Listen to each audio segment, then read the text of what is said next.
they do even no one make person talk. Them say that Maiyegun, that man too they talk. He do they talk. Say MaiyegunDiary, he they hot like pepper. But every day then they take money in bulk. Woman picking they the street they hawk. Still them talk say make we no talk. But thank God say Maiyegun don't come. So my people make you laugh. Oh yo yo, Maiyegun don't come. Oh yo yo, my people make you shout. Oh yo yo, Maiyegun don't come. Oh yo yo, Maiyegun the command of the masses. Oh yo yo, Maiyegun don't come. Oh yo yo, MaiyegunDiary Politico. Oh yo yo, Maiyegun don't come. Oh yo yo, this man not the off in mind. Oh yo yo, Maiyegun don't come. Oh yo yo. Aha! Now you wanna done here.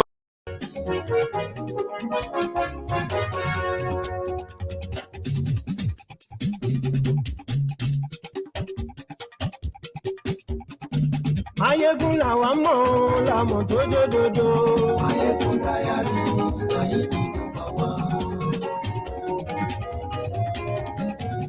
Maiyegun la wa mo la mo do. Hello there. Good morning to you.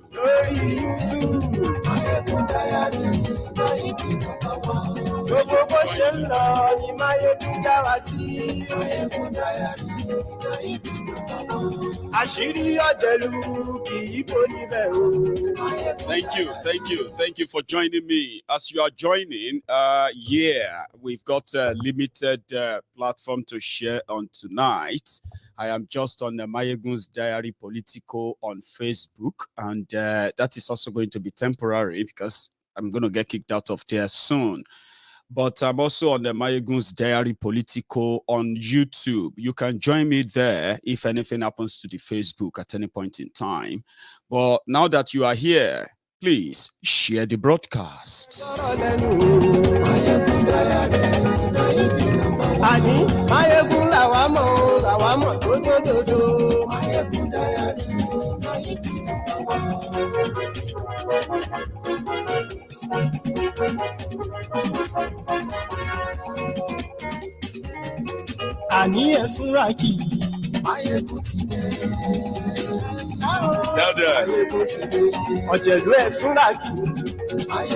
Thank you. Lórí Facebook.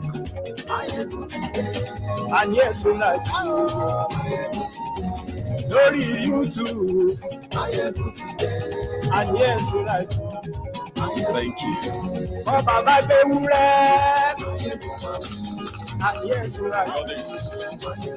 I got this from Prince Jejeman in London.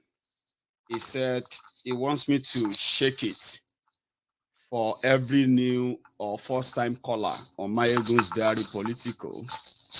Then I got some branded shirts as well, which I'm going to begin to wear them, so to say. So, yeah, for those who saw the pictures, the photos of of myself and other people in London. So Prince Jejeman quickly shared something with me, a glimpse, just like a clip into what the musical video is going to look like, something like this. In the morning, aruga, ruga. In the evening, waterways. Grazing route is a terrorist agenda. We are going. You know? Here is another one. We are going home. Diaspora is going home. Oduduwa is going home. Janja we dey do. We are going home. Prince Jejeman. So he promised that when the musical video is ready, it's going to be so colorful, beautiful people coming together to express themselves, what they will wish to have including a mock referendum that we conducted at the location as well. So a lot to look forward to. It's a message. And I want to implore us all to all grab it, view it, share it. It is so powerful. And I can't wait to see that. The fever of election is catching majority as we speak. And the righteous are there being tempted, blackmailed, or even forced to take all those false narratives about Nigeria. Election is here. And if you if you are sounding different, for example, if you are one of those who are sounding it that it is a waste of time, understanding the structural defects of the process, which, you know, we always produce the same thing, and we always continue to produce the same criminals, which will continue to give you the same results. So people like us who say it's a pure waste of time, we are going to be an easy target for those who have captured the fever and those who are going to capture it. They're going to make it look like this never happened before, where people came together to say, oh, we need to save Nigeria. Yes, if we don't do something now, Nigeria is going to break up, blah, blah, blah, blah, when election is coming. But when everybody get their share of the deceit, they abandon you to your fate, make your situation worse until the next election. So people like us are not really popular because our messages are not so kind of generally acceptable to those who are already in the election fever that will give them the same thing, just like they were 7 years ago. So they are about to, and your traditional rulers, or your pastors, or your imam, or your everybody, many of them who have already condemned the system, not just condemned the government, but condemned the system, haven't figured it out that the problem is not just about the criminals that take over the political posts. It is the system that pop them up all the time, that will continue to protect them and will never ever punish them against, for the crimes they have committed against you. So the fever is around, and my own mission and job is to use the little resources that I have to keep you, the righteous, those of you who have seen the light for the past 3 years. Many of you have seen it for the past 10 years, and you have been steadfast. You have told yourselves 10 years ago, except something is done, this Nigeria is done for. Many of you, or let me say many of us, by the way, many of us have already detached ourselves psychologically, mentally from Nigeria. But because we have this, our own family too, we have our own loved ones there too, they always drag us back into it. But psychologically, many of us have decided that we have nothing to do with Nigeria anymore. And I'm speaking the mind of millions of you like that, scattered all over the world. But now, many also are beginning to realize that no matter how long you spend abroad, one day, you would eventually want to return back to your home, which Nigeria continue to destroy by their policies and their system of division. So when people began to see that listen, even if I live in America for 40 years, I'm going to get hold to some point that I want the sunshine for the rest of my life, no matter how much you stay away. So now people are beginning to realize that, see, there is actually nowhere to return to. If things continue as they are, there will be nowhere to return to. In fact, you can kiss everything that you have in your childhood memory and everything. You can kiss them goodbye. So this prompted people to begin to say, something needs to be done.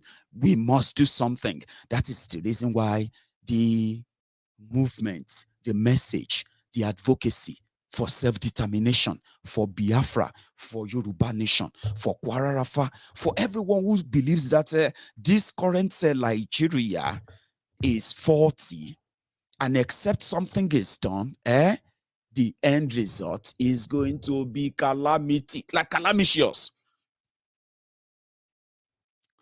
So 10 years, 5 years, many of you have known this truth. And you have been living that truth.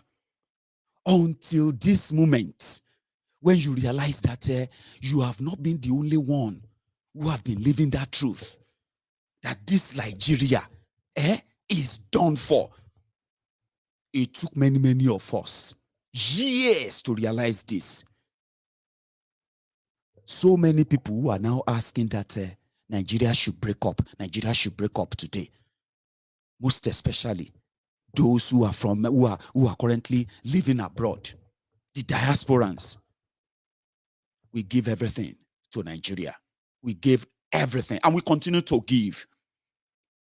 From time immemorial, we have been, the Nigerians in diaspora have been the ones who have been subsidizing Nigeria economy, even when your politicians are looting everything they can lay their hands on, sell off whatever they can sell off, and carry, and then what?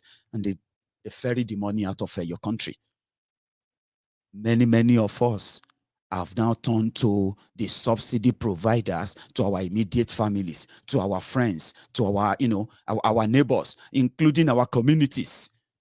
Now, as they destroy the country further and further, the remittances from the diasporans continue to increase and increase, because the poverty continues to increase. So is the demand from Nigerians who are back in Nigeria, who are the immediate, the direct victims of the disjointed, ruined, corrupted Nigeria. So we, diasporans, we have been shielding Nigeria for decades. Remittances, billions of dollars remittances, billions of dollars of remittances every month, every year. And that is those who actually pass through their system. Now it has gotten to a stage whereby going back to that Nigeria now is becoming a big issue. You know your security is not guaranteed. No one needs to tell you anymore. Even if they tell you that they are exaggerating, they are over-reporting it. No, people don't listen to them. It is not that bad. Now, despite all your investment, despite all your return, every month, every week, people make money, transfer money back to Nigeria every week. They want to pay school fees. They want to pay house rent. They want to pay hospital bill. They want to pay police bail. And yet, we have now been sucked into the problems created by the rogue politicians in Nigeria. If you want to go to Nigeria now, you have to think of places you will need to visit. You need to be careful of your movements. And at the same time, this is not just about the terrorists who can kidnap you. No. Even their policemen can call their gun, right? And threaten you. You can face a situation of a life and death situation in a twinkle in the hand of their security. Now, it keeps getting worse and worse. As the situation keeps getting worse, so the people continue to become meaner and meaner and meaner. Now, you continue to believe and love Nigeria from abroad. Now, that threat has gotten to us too.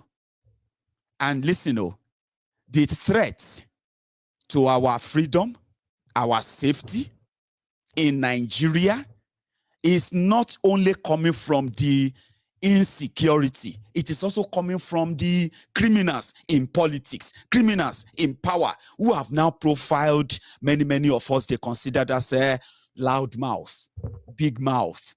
They are sitting abroad. If you see them, arrest them for exposing what is going on. Now, that is for us in abroad. So which means the threat being faced by those back home is being faced by us here. Many people who actually complain. I barely sleep. Every time my phone rings like this and I see Nigeria number, I always have a kind of a panic attack because it's always going to be something to do with money, emergency, something serious, something that will make you. People say that to me.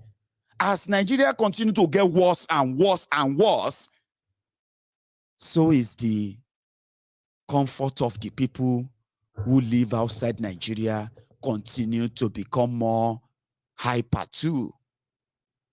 So all of this then made it easier to table the option of, look at all the options that they have in Nigeria. Which of them do you think you will work with based on the present facts and figure? And there is no boju. And that is why the message and advocacy for the process of breaking up of Nigeria to free the regions and free the people, the nation that were forcefully fused together, and let them undo their own perennial problems on their own and stop this shared misery. That is why the message became popular. When you realize that everything you work for abroad, that you, when you were living, your mind and everything was that I'm going to work hard. I'm going to get to the top of my career. Then I'm going to build myself some lovely mansion in Nigeria. Oh, I'm going in my home country, which is going to be Ijebu. And then I'm going to relocate back at some point, start some business, give back to the community, and the rest of that. As the poverty continues to increase, poverty caused by politicians, and their policies are not hidden. These are not something that are happening like coincidence. They are there. You know what their policies and the effect of their policies on you. As the people continue to fall into poverty, so is the level of crime. So you that is living abroad, you have now started thinking that, okay, which of this danger should I consider palatable for me so that I can move my family back? We can go back and tour the entire Yoruba land, go to Iko, go see, travel everywhere, because Yoruba land is now safe. Now, if they are telling you that it's safe, you know better now, don't you? So that is why it's easier to now say, why don't you begin the process of making those who never thought their actions have consequences, and the consequences of their actions or inactions are so monumental that it is now becoming unsafe to even say you live in Nigeria. It has to be like one of the seventh wonders of the world to say, how did you survive? Or how are you surviving? It is coming to that stage now. And those of you in diaspora, every day you continue to add another year to when you are going to relocate back home. Maybe you don't plan up. Some of you have been planning to return back to Nigeria for the past 7 years or the past 8 years. When APC, Egbekebe, came in, some of you felt like it was time. In fact, some of you actually returned. It didn't take you 2 years before you ran back to where you came from. You realized that you have lied to yourself for so long that you believed in your own lies about Nigeria. So you ran back to where you came from. Now, many of you have been postponing your return to Nigeria, the ones you have had for decades. Remember, you've made money. You are rich. All this idea of starting a bigger farm, so that you can cut down the what do you call it? The food price and hunger. Now you are still where you are 5 years after. Some of you have been changing that and changing that, thinking. Now this is another election fever, election season. Some of you are going to begin to say, maybe when Buhari is gone, maybe Nigeria is going to be better. You are deceiving yourself. You are going to get used to another style of sufferings. And guess what? You will then come back to people like us again, telling you that the solution is here. There is a reason why your politicians are running away from it. This particular one, will not only free the sheepies, it will also take away the wealth they have stolen from you and redistribute them according to the owners. Because the real wealth they stole from you is not the cash, billions they are stealing. Oh, your resources that could make you rich as a people, live a better life. They have shared them, they owned them. And so far they own them, they own your wealth. So the moment Nigeria break up, there will be an automatic wealth redistribution, which means those who are holding on to it now, they will never let it go, because what they are holding on to is not because Nigeria is so rich and viable. No. It is because it is like a conquered territory, right? So once it is your turn, just take your rent, like rent seekers. Take your rent, and pass it on. It is never for you. It's never for me. So it's easier. And all the dramas are out there that people like us who feel like some of you are going to want to try, because it is your right. Listen. It is your right to say you want to vote. The reason why people like us don't support their election is because the process is so faulty that some of you are ignoring the defects in it. And you want to use vibes and inshallah to go and conduct and participate in a fraudulent election that is already rigged before it even starts. They did something. Let me give you these few examples. Why people like us feel like elections, as they say, is a pure waste of your time. It is your right, oh. Okay? It's your right. That is why somebody like me, I won't come here and say, there will be no election. No. But Ilanomo will do as a group. They have done something. They took it into a legal way. They took it the legal way, challenging the fraudulent constitution that they have been using to conduct election, right? So that is legal, but it is your right. So if people like me tell you that their election is just the validation of the poverty they have structured for you to come and validate for them, and participating in it is just a pure waste of time, and why people like me continue to preach boycotts. I won't say no election, because saying no election means I'm saying you have no, your right doesn't matter. I don't think like that. Sorry. If that probably is the way some people feel, but that's not how I feel. But I can tell you and give you reasons, reasonable reasons, facts, to help you understand what is boycotting an election, that participating is just validating something that will eventually what? Kill you. And if you don't die, you do the same thing again the other time. But you can boycott, whereby it starts from, that's also a legal way too. You can boycott so massively that they won't even meet their own set legal limits. What do you call it? The legal stage or mark to say their election is worthy of an election. So I would preach to boycott. Why? I'll tell you. Northern Nigeria is a place where nobody has a scientific data of the population of people living in Northern Nigeria. Therefore, there is no record of any proven scientific record of the registered voters in Northern Nigeria.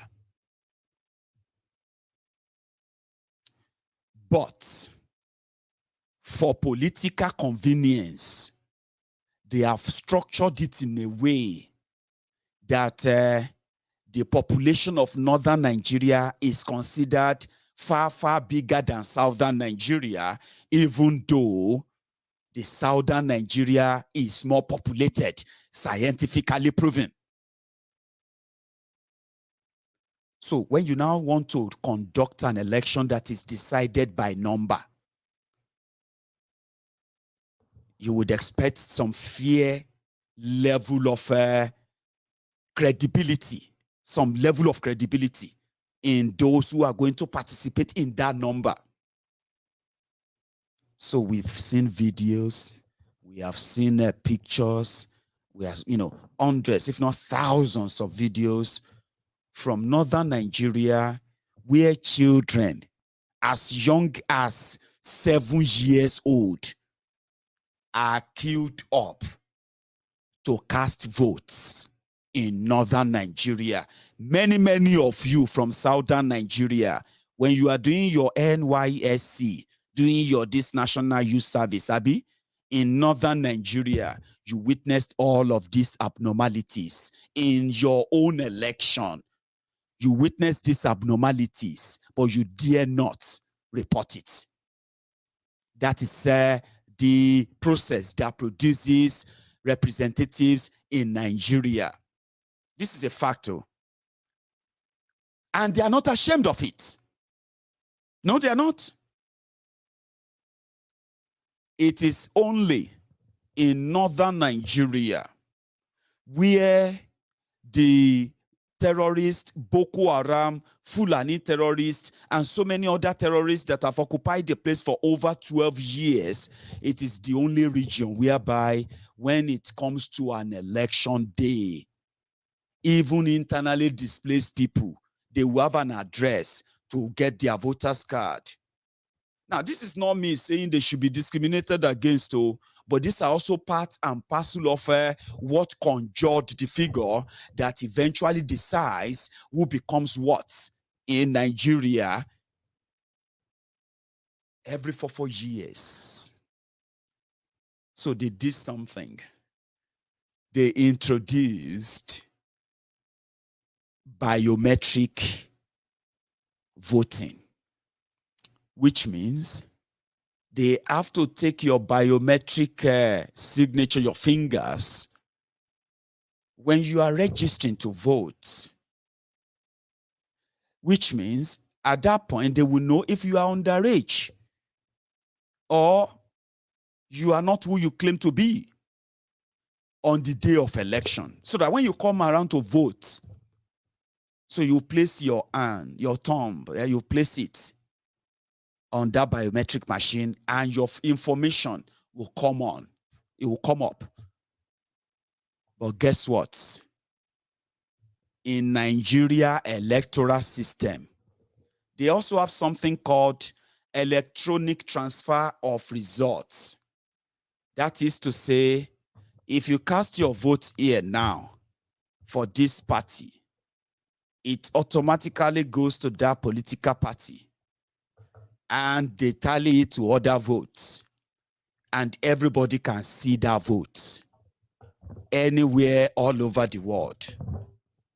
So they now said they built a server to receive all these data and store them. Ladies and gentlemen, when the day of election came, biometric fingerprint, 90% of the machines failed to work. Therefore, manual voting have to continue. Soldiers, police, NSDC, and all these other security agents, you'll be seeing them standing by the polling unit, and you see children lined up. A lot of stuff, yeah?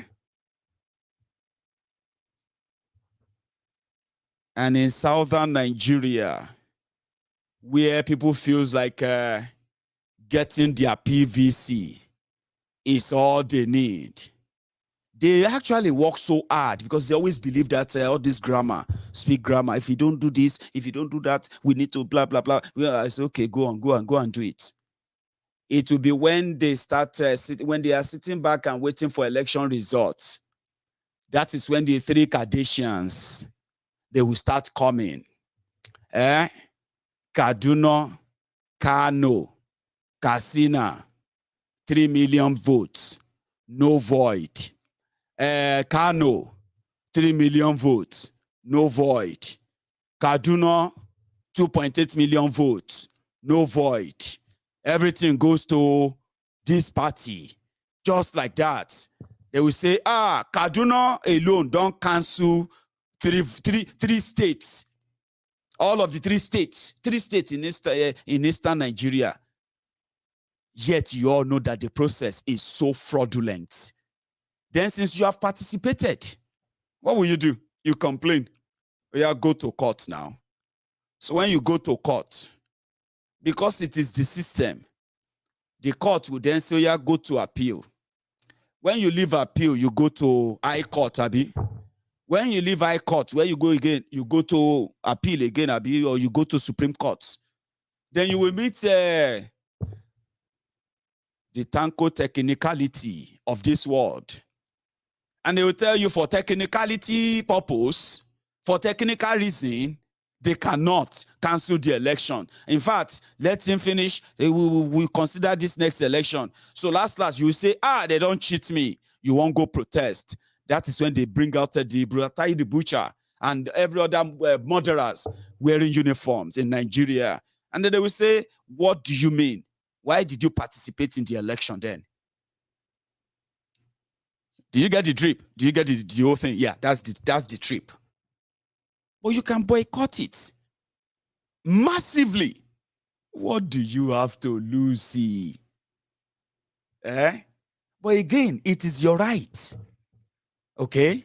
I am not going to be one of those that are going to say, if they burn you well, come out and vote. Why should I do that?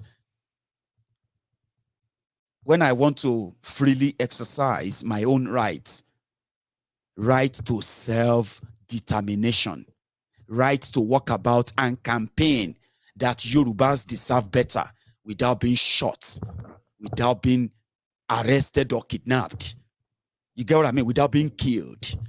So definitely, I'm not going to be one of those that will say, no election, no election. If you try, we'll kill. If them burn you, will come out tomorrow. No, I won't do that. That's barbaric.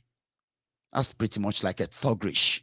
I am not like that. Oh, remember, this is me. Oh, you may have your own way about it. Oh, which is completely yours. Oh, but to me, you may want to try it. But the one question you should ask yourself is this. Yeah? One question you should ask yourself is this. If elections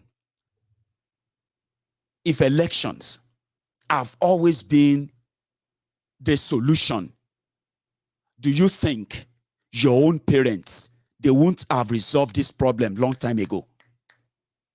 Don't you think that? Like, if every time they give people opportunity to choose their leader, their choice always counts, yeah? Do you think your own parents, our own parents, they won't have resolved this whole thing before they give birth to us? Like the Americans did. It wasn't so easy. America had to fight a civil war before they finally figured it out that, okay, you know what? We have to respect ourselves, Neo. Anybody will believe, say anything, if you do anyhow, you see anyhow.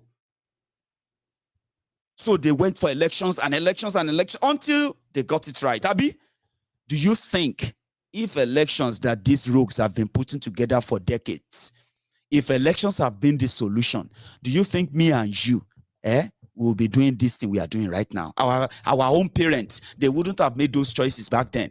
They had a chance. The first time they had a chance was when they were allowed to choose regionally.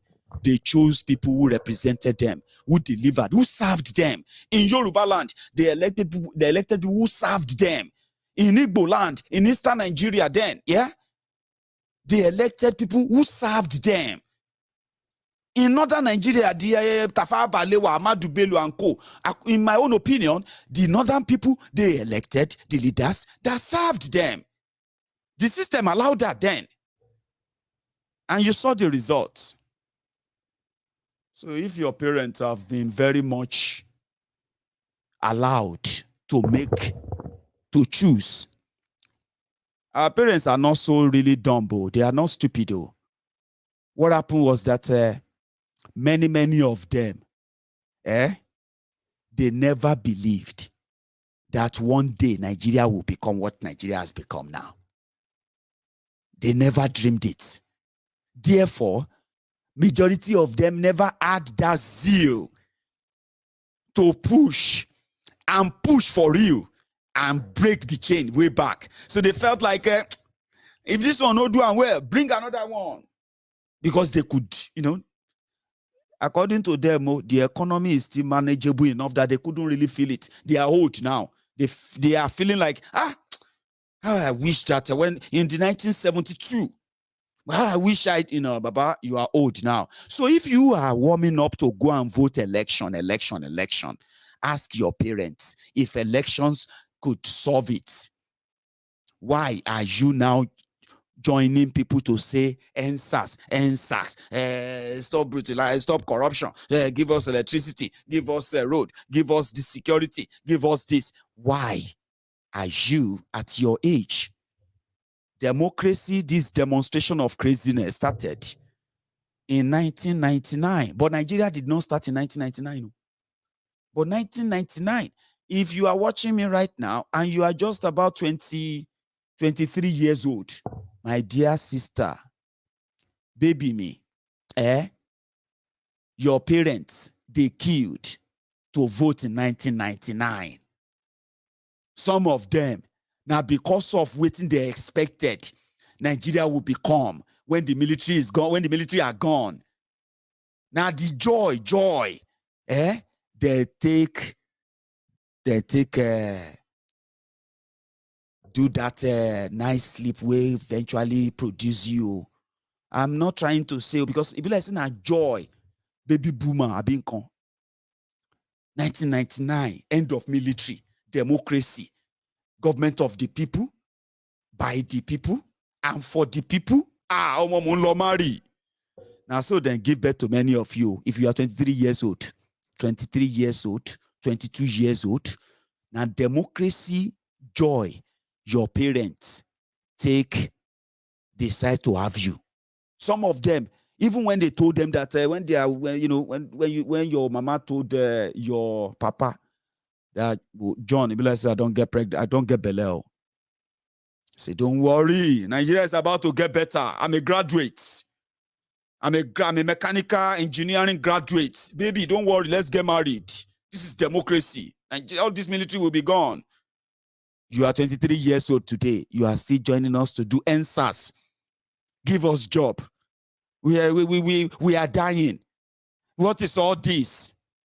And the rest of it. If you don't want your own children, I am talking to you now, all of you who are in your 20s. I'm talking to you. They are telling you to go and get your PVC. Now, so then told your parents. In 1999, 23 years ago, they told them, this is democracy. We all need to come together. And then it will be job awarawa, fun awarawa, bobo. And so everybody feel like, say, oh boy, hey. They can't give birth to you. You enter Nigeria happened to you. You and I are now talking about what is the solution to waiting day now. 23 years old man, 23 years old woman. That is how it happens. That's how it works. You are 23 years old. Some of you don't get your own children. 23 years old, you already have about 2 kids. Some of you don't get one. Some of you don't expect one already. Some of you are doing your wedding. Tomorrow, Saturday. Abinobi so, 23 years old. They are telling you to go and get your PVC. Nobody is telling you what will be the future of your children. 23 years ago, that was what they told your parents. Nigeria is going to be better now. They did songs. Different musicians. They made different songs. Hope song, everything. United Nigeria, one Nigeria, people, all this nonsense. 23 years after that, you are here watching Maiyegun's Diary Politico. We are talking about, shall you go do them again? so that in the next few years, your children, you will become mama. Yeah, your own mother, your own parent, if they are still alive, they will become grandma. That is it. And before you know it, like Yoruba will say, ọmọ tó ní bàbá wọn ò là, ọmọ tó ní màmá wọn ò lówó lọ́wọ́. Ẹnu ẹ̀ ló wà yẹn. This is how it happens. Your decisions. When you boycott an election, it is a referendum. But those who want to take their own turn, they will tell you, you are making a mistake. Tell them, shall not be mistake you make, your papa make. No be mistake your papa and mama make. In 1998, when they were dreaming of democracy, when they were happy celebrating democracy, in 1998, 1999, are they still celebrating? Then give birth to you. They call you a young millennium. A millennial. You remember that the whole thing lasted for just about 7-10 years. Then be millennial. Then be millennial. Indomie generation. Indomie generation. Indomie generation. Don't they pay house rent? Indomie generation. Don't they pay their own, they don't care for family. Indomie generation. No Indomie anymore. Indomie long. So if you don't know how this whole thing really works and they affect you and they suck you in and you continue to join them to hope, the fever is around now. You need to decide your future. You are the young people. Your future is in your hand. You need to elect. Criminals are telling you to elect good people and they are presenting themselves. We are the good people. And you, I prefer you they talk English, Abi. They blow grammar. People like us will continue to give reasons why the process is faulty. The end goal, which is the end result, is known. But when they do all these things with you, after the whole thing, after the party, not be everybody they go house. After the whole show of everything, blah, blah, blah, blah, what happened next? You carry your cross. Like this, one of your minister. You will carry your cross. And then you wait for another what? You wait for another, how many years? You wait for another 4 years. So that you can catch the FIFA again. And anything they say to you that time, my friend, what is the solution? We cannot just say we will not vote. I'm not saying don't. I'm giving you reasons why if you don't, you will be right and you will justify it. It is a referendum on its own. If the number of people they expected to come out and do can join and validate their fraud, even with their rigging and everything, if the number should fall, for example, in Yoruba land or in Biafra land, if numbers should fall by more than 70%, you see those one who are going to still get the scramble and the whatever of the leftover of those that will validate them, they will know they are running an illegitimate government to start with. And guess what? They will realize that people are just kind of buying their time. One day, this kind of referendum will be bigger than what they have witnessed during their own election. So it is a long one because it is like an ad. It is an ad sale. But I am not afraid to tell you why it is also a waste of time to encourage anybody to group together and say they want to do an election. Election where? Election where? Validation is what you want to do. So sometimes if you don't, I'm talking to you now, the millennials, the Indomie generation who are now anti.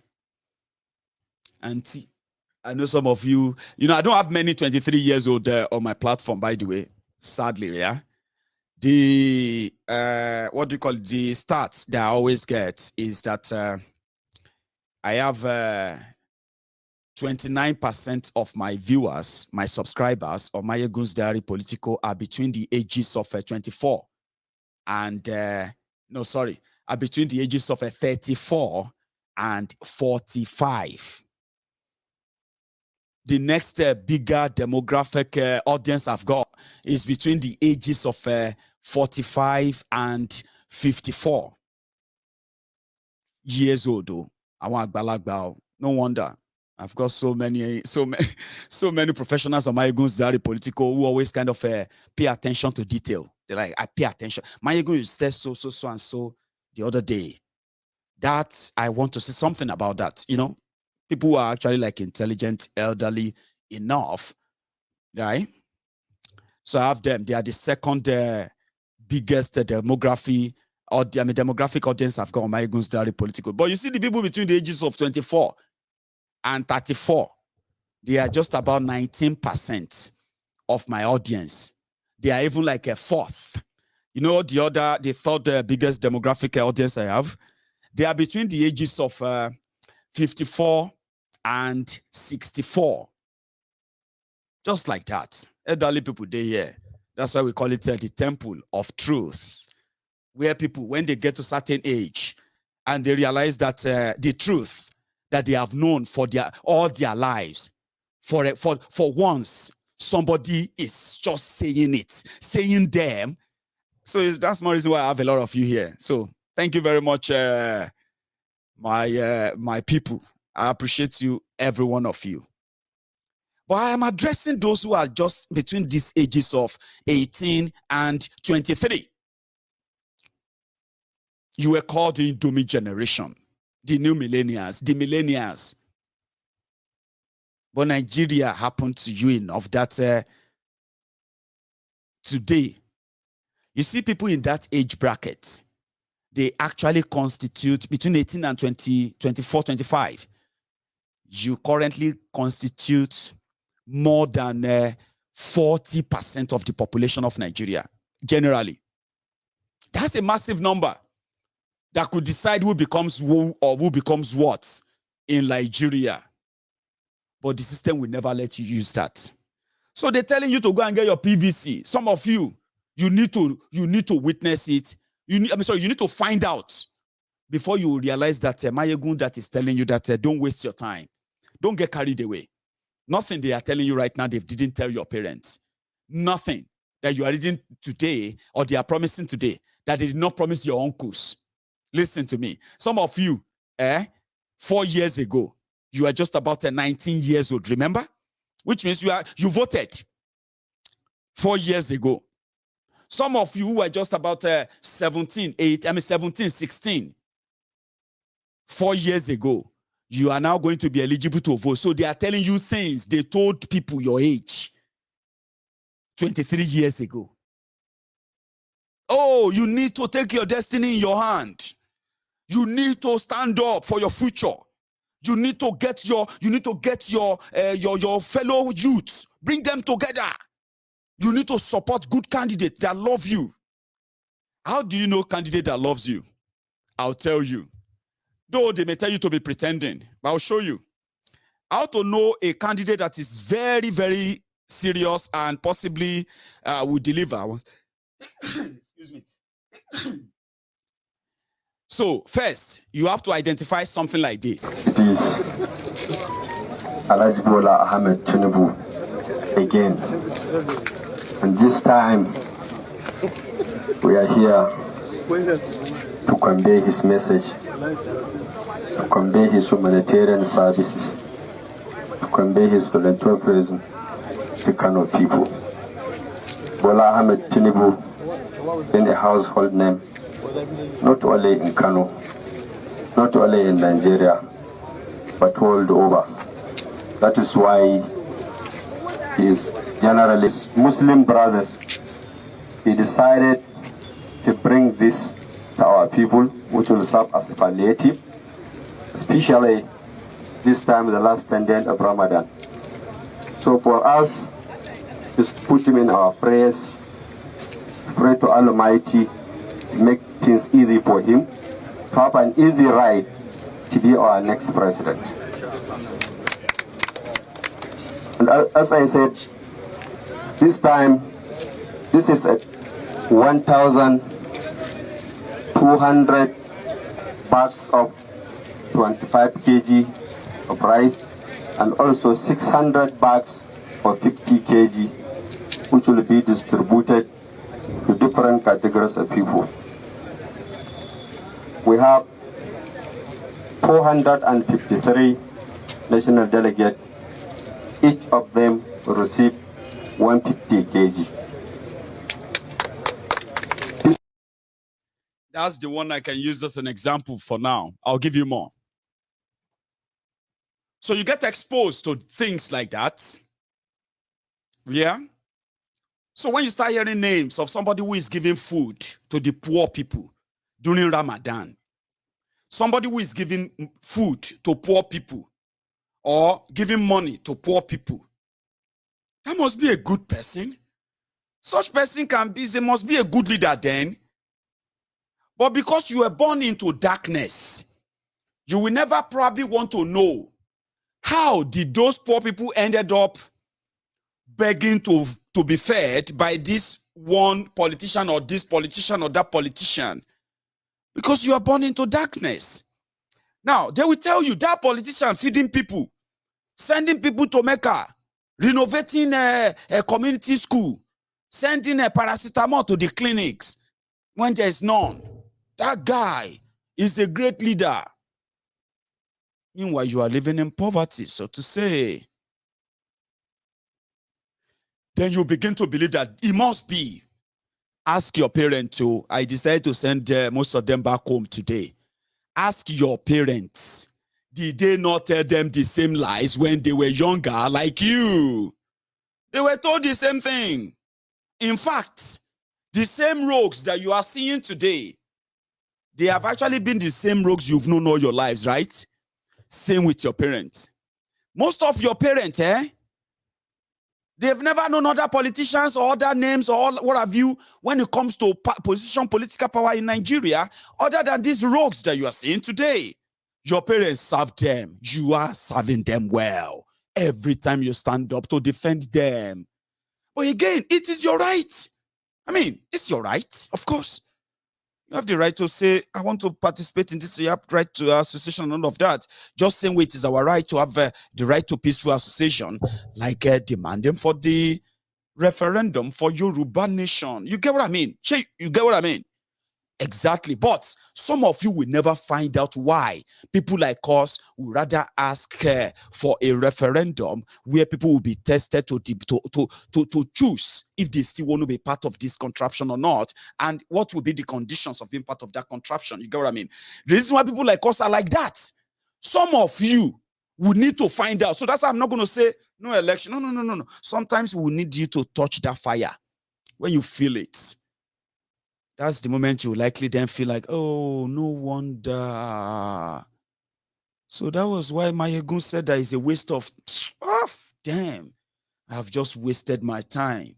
I'm happy that they didn't kill me. Because you know why me? I am not always going to be all out fanatic about, hey, you are just an idiot. How can you not see it? No, I'm not going to always be like that. It doesn't make any sense. It's because many people who are asking that Nigeria, the conversation around the breakup of Nigeria, many people who are talking about them today, do you want me to shock you? Many of them, as at last year, December, they don't agree that Nigeria should break. Do you know that? Some of them are watching me right now. There are people on this platform that they have been following Maiyegun for years. And not until just a few months ago, they never agree the Nigeria problem is beyond anything than they should go back to the base. How did this start? Where did we start from? And go back to that place and then break it that way and let everybody handle their own affair. See, some people on this platform, they have been watching me. They just sit down there and watch. Continue talking. You're just wasting your time. Until a few months ago, when they started feeling like, oh, man, Maiyegun right, Isha. Damn. I'm so angry that Maiyegun is right. There are people like that. And there are people like you right now who feels like, shut up your mouth, my friend. We need to pray for our country. Don't pray for your country. Pray, do anything you want to do. But Nigeria has a way of humbling people. It will humble you. Honestly speaking, you will sit down and say, man, go see from country, man. Forget it. Guess what? All the messages of Maiyegun will begin to make sense to you then and say, it can't be like, say, this guy don't see. I didn't see any future that you are not seeing. It is just that many of you are refusing to accept it and say, no. And I know why. I find out. The reason why many people just don't want to agree with that picture, like, where is Nigeria headed? Where is Nigeria going to? And when they see the picture, they no. God forbid. Let us pray for good leaders. You know why many of them say that? Because they have investment in Nigeria that they feel like if Nigeria should break up, they are automatically going to turn to Olushi. But that is also a miseducation. The breakup of a country doesn't mean that you are going to be enemies. Aren't you going to still share border? Aren't you going to still kind of a share trade? Are you not going to have to run things? Are people not going to live in those places still? Come on. Don't let anybody scare you that talking about the breakup and the rest simply means you are just going. No. It is out of selfishness for you to even think like that. Because it is bigger than that. You will lose anything and everything in this current Nigeria and nothing will happen. You know that. It is about who knows who another. So yeah, I'll let you go and try it. I mean, go on. But you see those of you who have been very faithful, the faithful, loyal member of the temple of truth. We know plenty, but we thank God. Because on this platform, I'm not going to say 100% everybody is already a born-again brethren of the temple of truth. There are people on this platform that are still going through their own process of medication. Somebody said meditation. I know it's not meditation. You see this thing where they drop every night. Some people told me, they said, Maiyegun, if I don't take anything from you every night, going to bed, it's going to be like something is missing. You are just like that medication for me every night, especially those who actually start with me every night. If I don't watch you in a day, Maiyegun, it's like I've not used my medication. Of course, some people do here.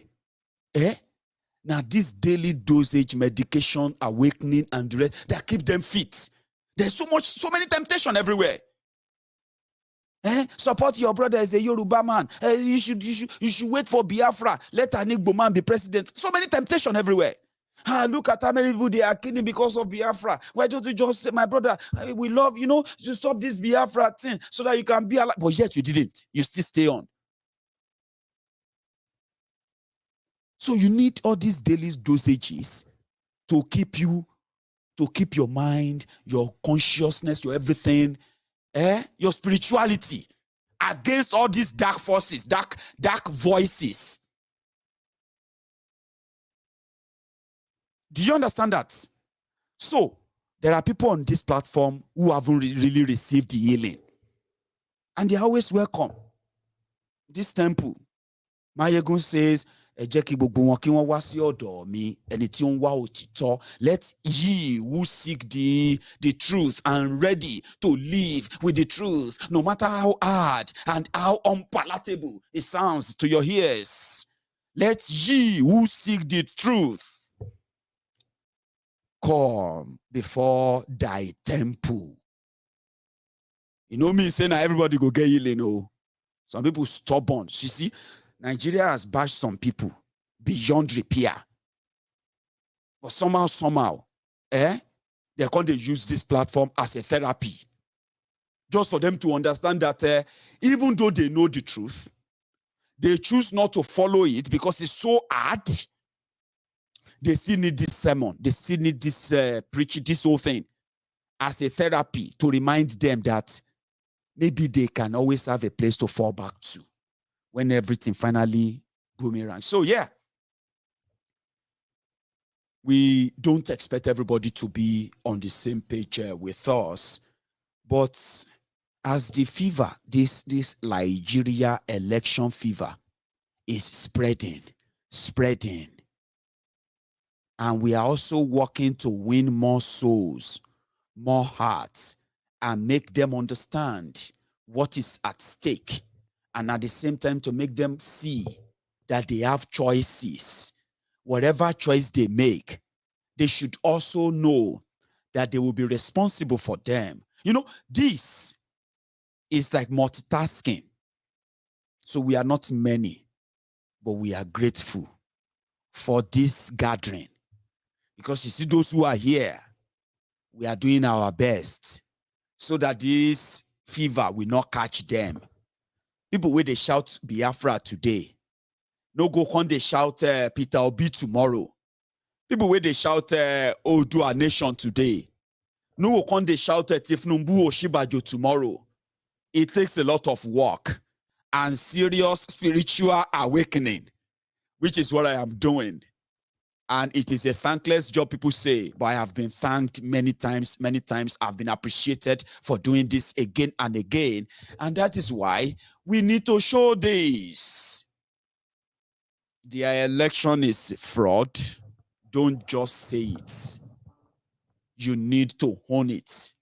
So when Ilanomo Odua said they are approaching courts, I actually loved it. When I saw them come out of a court premises in Ekiti, I said, bravo. Let me show that to you before we go to PDP screening, and you will see the characters who won't be your president. 17 presidential aspirants in PDP alone. In APC, Egbekegbe, it is about 30 aspirants. Baba, ask yourselves. I'm coming to that one. But we will see those who are actually pursuing what they say, walking the talk. Ilano Odua UK, Ilano Odua worldwide. We saw your hand, though, and we're happy that you are putting action to your words, just like this. ẹjọ àmọ́ ó lẹ́ní fún gbogbo àwọn ọmọ káàrọ̀ òjìrì lọ́wọ́ gbogbo àwọn ọmọ Yorùbá nílé lóko lẹ́yìn òde. nǹkan tí mo máa sọ fún àwọn ọmọ Yorùbá ni pé kí wọ́n fi yèdénú ká dẹ̀ máa gbàdúrà ká má dẹ̀ go violent bí tàwọn kan nítorí pé tá a bá dè sọ ìlú wa kò sí tó máa bí ibẹ̀ fún wa this our Jerusalem. whether tí Nàìjíríà bá pín o Nàìjíríà ò pín o ibi tá a wà yìí náà nílẹ̀ Yorùbá máa wà. tá a bá lọ jólé tá a pààyàn tá a bà dúkìá jẹ́ àwa náà ló ní. a yàtọ̀ sáwọn tọ̀hún nítorí pé ilẹ̀ Yorùbá ní ìpilẹ̀ṣẹ̀ ọgbọ́n ìmọ̀ àti òye. So ẹ fi ìdùnnú ká dẹ̀ máa gbàdúrà ó máa ṣe é ṣe lágbára Ọlọ́run. That was them after their Ekiti court case. I like the move, even though some will say there is nothing that will come out of it. But you can't say nothing will come out of something that you never give a try to or you never give a shot at. It's a rigged system, we know. But again, we are yet to see any real legal challenge that will challenge that fraudulent 1999 constitution that they said, we the people. There's so much lacunas there for you to challenge. All of you are studying laws in Nigeria. I don't know what you are studying laws for. Laws in a law. You are studying law in a lawless country, and you are using a fake decree, military decree as constitution that says we the people. And yet you lawyers, you have senior advocate this, senior advocate that, this senior lawyer, that lawyer, and all of them. But you've never asked yourselves that is this not a joke that we are all quoting a fraudulent book that says we the people, but yet there was never a record of the people of any part of Nigeria ratifying any part of that book. So I love it when they challenge, and just you never can tell. They said that the Osun State government they are already interested in the case. So since a Tanko technicality is going to probably get involved eventually, so it's going to be a long legal battle. So they said they will have the election, and the judges, they're expecting a judge to, to give a date when they're going to say, okay, listen to our deals and stop that election. And that's the legal one, right? So we see how that goes, but I love the move, I have to say. God bless those who put that together. So far, so good. So yeah, I was talking about Obi earlier. So somebody sent me this. They said Obi was somewhere in Aba, Abina, Onitsha, or where have you. And here is the song for him.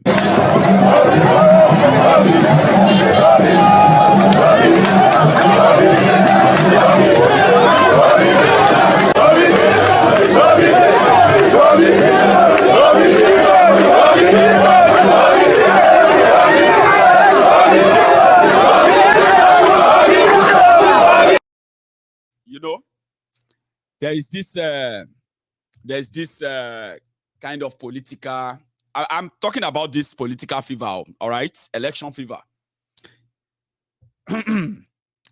There's this growing kind of advocacy or some sort of a movement that Nigeria could have a last shot before everything pafuka finally. That once Nigeria, just like they told you in 2015, once Nigeria misses it, then Nigeria should forget it. And that is one last shot to prove that Nigeria is indeed one. And with what they did for the Yorubas in 1999, when they killed Abiola, and they did not want the Yorubas to break away from Nigeria, as if to say maybe those guys had the capacity to actually break us away then. But they were so scared of us that all of them agreed that, you know what, all political parties should field Yoruba. Do you understand? All political parties should field Yorubas. And that's what happened. That was how Olufalaye and Obasanjo became the two top presidential candidates for two major political parties in 1999. An arrangement that they felt was necessary to prove that Yoruba should not break out. Boko Haram has committed a lot of atrocities in eastern Nigeria, and all these politicians, they are aware. In fact, they collaborated with him. So people are now saying that with what Nigeria has shown to the Igbos, it is only the Igbos that you have so difficult to actually sell to anyone. I mean, to most of these people in northern Nigeria who are always politically correct because of what Nigeria have done. So they said, okay, if you want to prove that Nigeria is one and the Igbos should not leave, then give them presidency. So somehow, they now created a movement for Peter Obi as at least the one that goes about and talks about what he is going to do. Not like the ones that will tell you, I am the most popular, I am the most richest, I'm this and that. You know what I mean? So because of that, they now said Obi is only popular in the East, or he can't, you know. So there is already an in-house, they call it in-house gang up that make Obi enjoy all of this. So, but by the time they finish the screening and they do the primary, so Obi will be out of the picture. But some people are saying, no, what do you mean? That now the Igbos, when they vote, now them cause them. That if you go and check all of your registered voters outside Igbo land, in Lagos, in Ogunio, in, you know what I mean? In northern Nigeria, you will see them there. I don't know if they have voters card or not, but they are everywhere. Enough that if Obi want to shock you and show to you that it's a lie, it can be going to every city and it will be welcomed. Just like something that somebody else sent to me. They said this also happened in Lagos. But guess what? For being an Igbo man, Peter Obi, according to the rest of supposed one Nigeria, Peter Obi cannot be president. Even though Obi himself doesn't even like the toga. I've read him. He doesn't like the toga of being called the Igbo president. He wants to be called the president of Nigeria. There's something I'm going to add to that. So they sent me this from Lagos.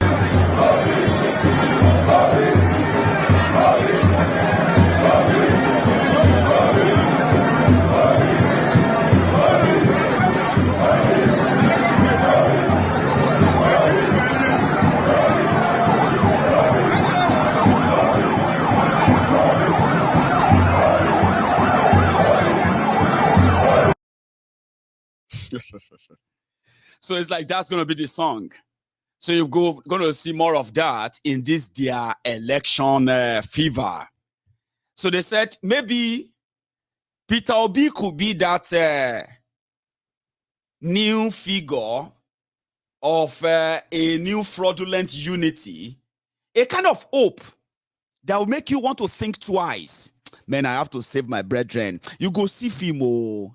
This whole drama they are plotting and putting together, a lot of them are going to try and suck you in, and you're going to begin to have excuses too. To save you from that, you need to know beforehand so that you don't get caught up and say, oh, when you see them, you just laugh.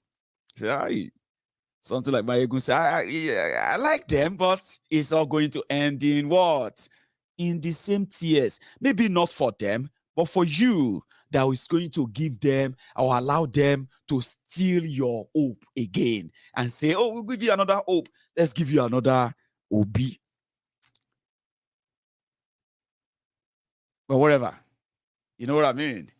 So they did their screening, and in their secretariat, there's, let me see, where's that clip?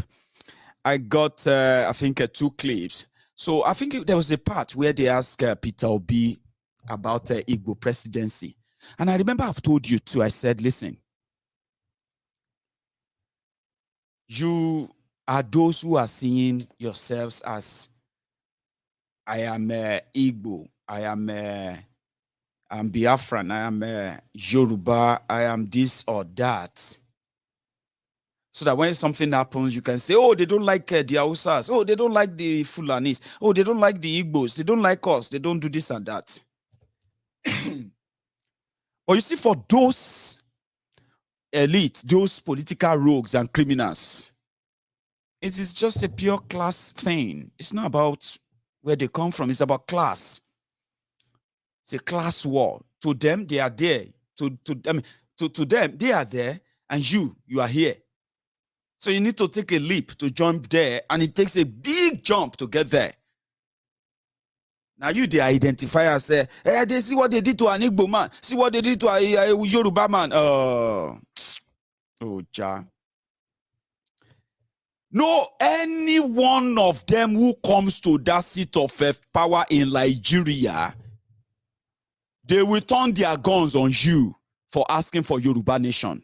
Trust me. If a Yoruba man is the president of Nigeria, in fact, he will say, I can handle them better. Don't worry. He will turn his gun on you first. He will tell the soldiers to kill you right away for asking for Yoruba nation, because according to him, you want to destroy his government. He's a Yoruba man, a Yoruba president. You idiot are asking for Yoruba nation. Don't you have brains? Kill them. So don't let it shock you. If anybody is selling to you that a Yoruba man being president is good for you, it's good for Yoruba nation, they are lying to you. So don't let anybody do that to you. If you allowed that, don't blame them, blame yourselves. The same thing for any Igbo president. If Igbo president emerges tomorrow and you carry Biafran flag, though first they will say they are trying to address the reason why they carry flag. Then they will tell you to keep that flag. If you say one name, or Guinea, or you know what I mean? No, we know. He will be the one to order the soldiers to shoot and kill you. You know why? Because they will say, CEO, to him, you want to destroy his government. Because you know what? Nigeria is now his own territory. You can't break any part of it away. So don't let anybody lie to you about this, Igbo, this and that, in this their fraudulent election. That's why I said, do not get caught in their scheme. You just need to know.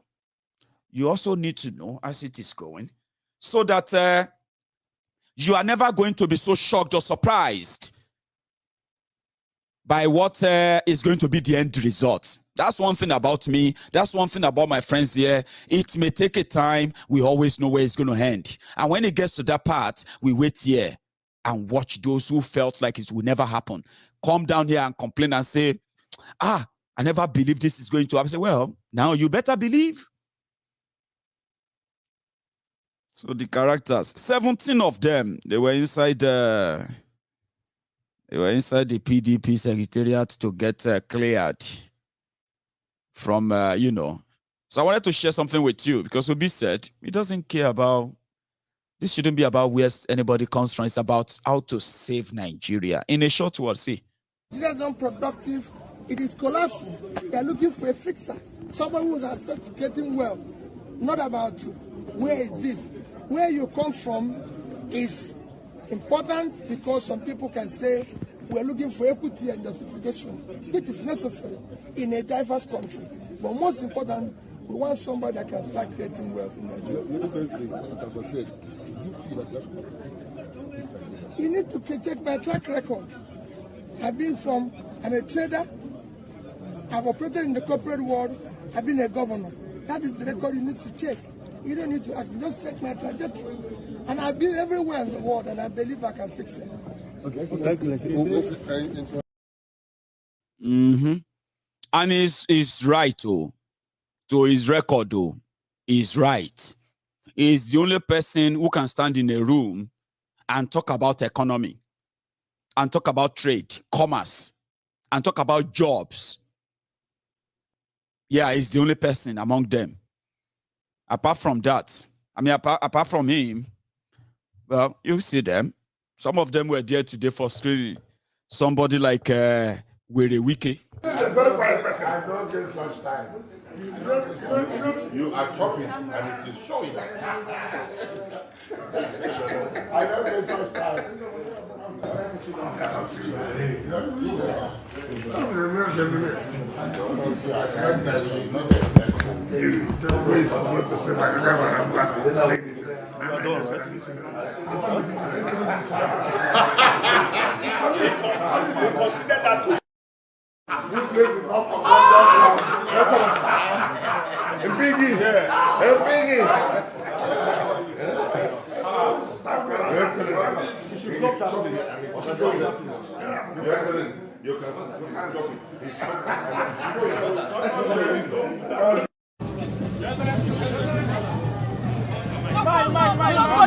Don't go that far.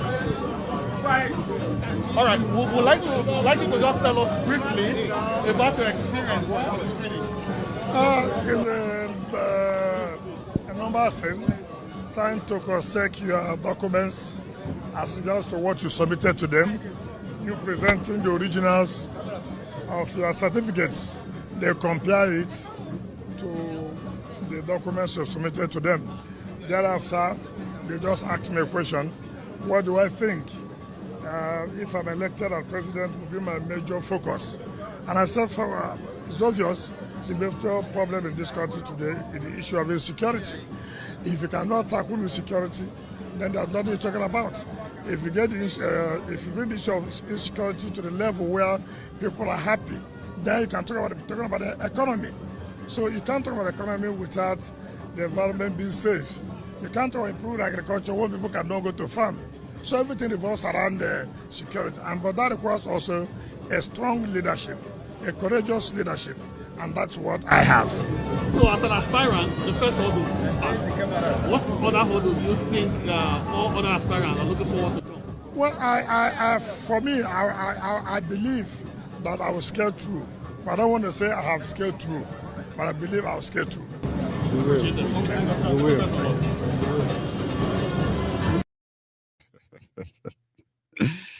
We're a wiki. And it actually makes sense that, you know that. There's nothing you can do economically or any other planned development in the face of insecurity. He's right.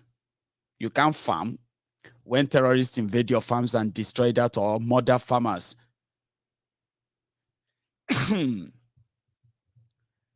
You can't do anything in the face of insecurity, of course. So he's right. But he's weary. Forget it. Somebody will take the message and leave the messenger. So they are screening for who wants to be president. I think Tambua was there too. The one they said was the campaign from PDP. He also went for screening.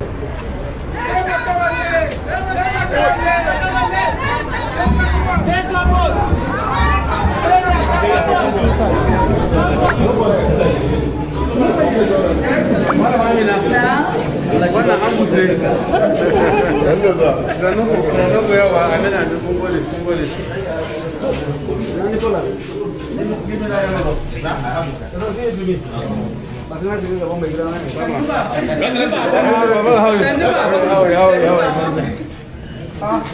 are we doing here? Somebody, let's go back to nobody is there. Okay, nobody is there. No, we just want to project ground, sir. Nobody is there.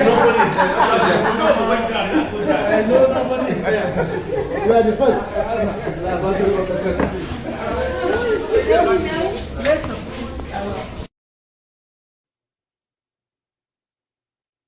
And the funniest one, was a guy who declared to be governor of Rivers State so that he will succeed with a wiki, right?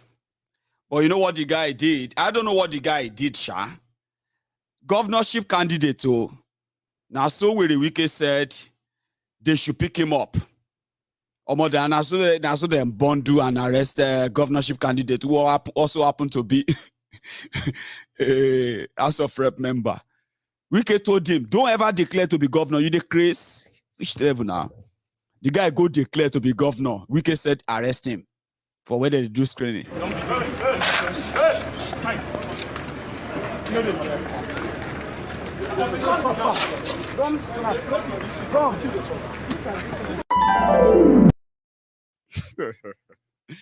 But as if that is not even like mad enough.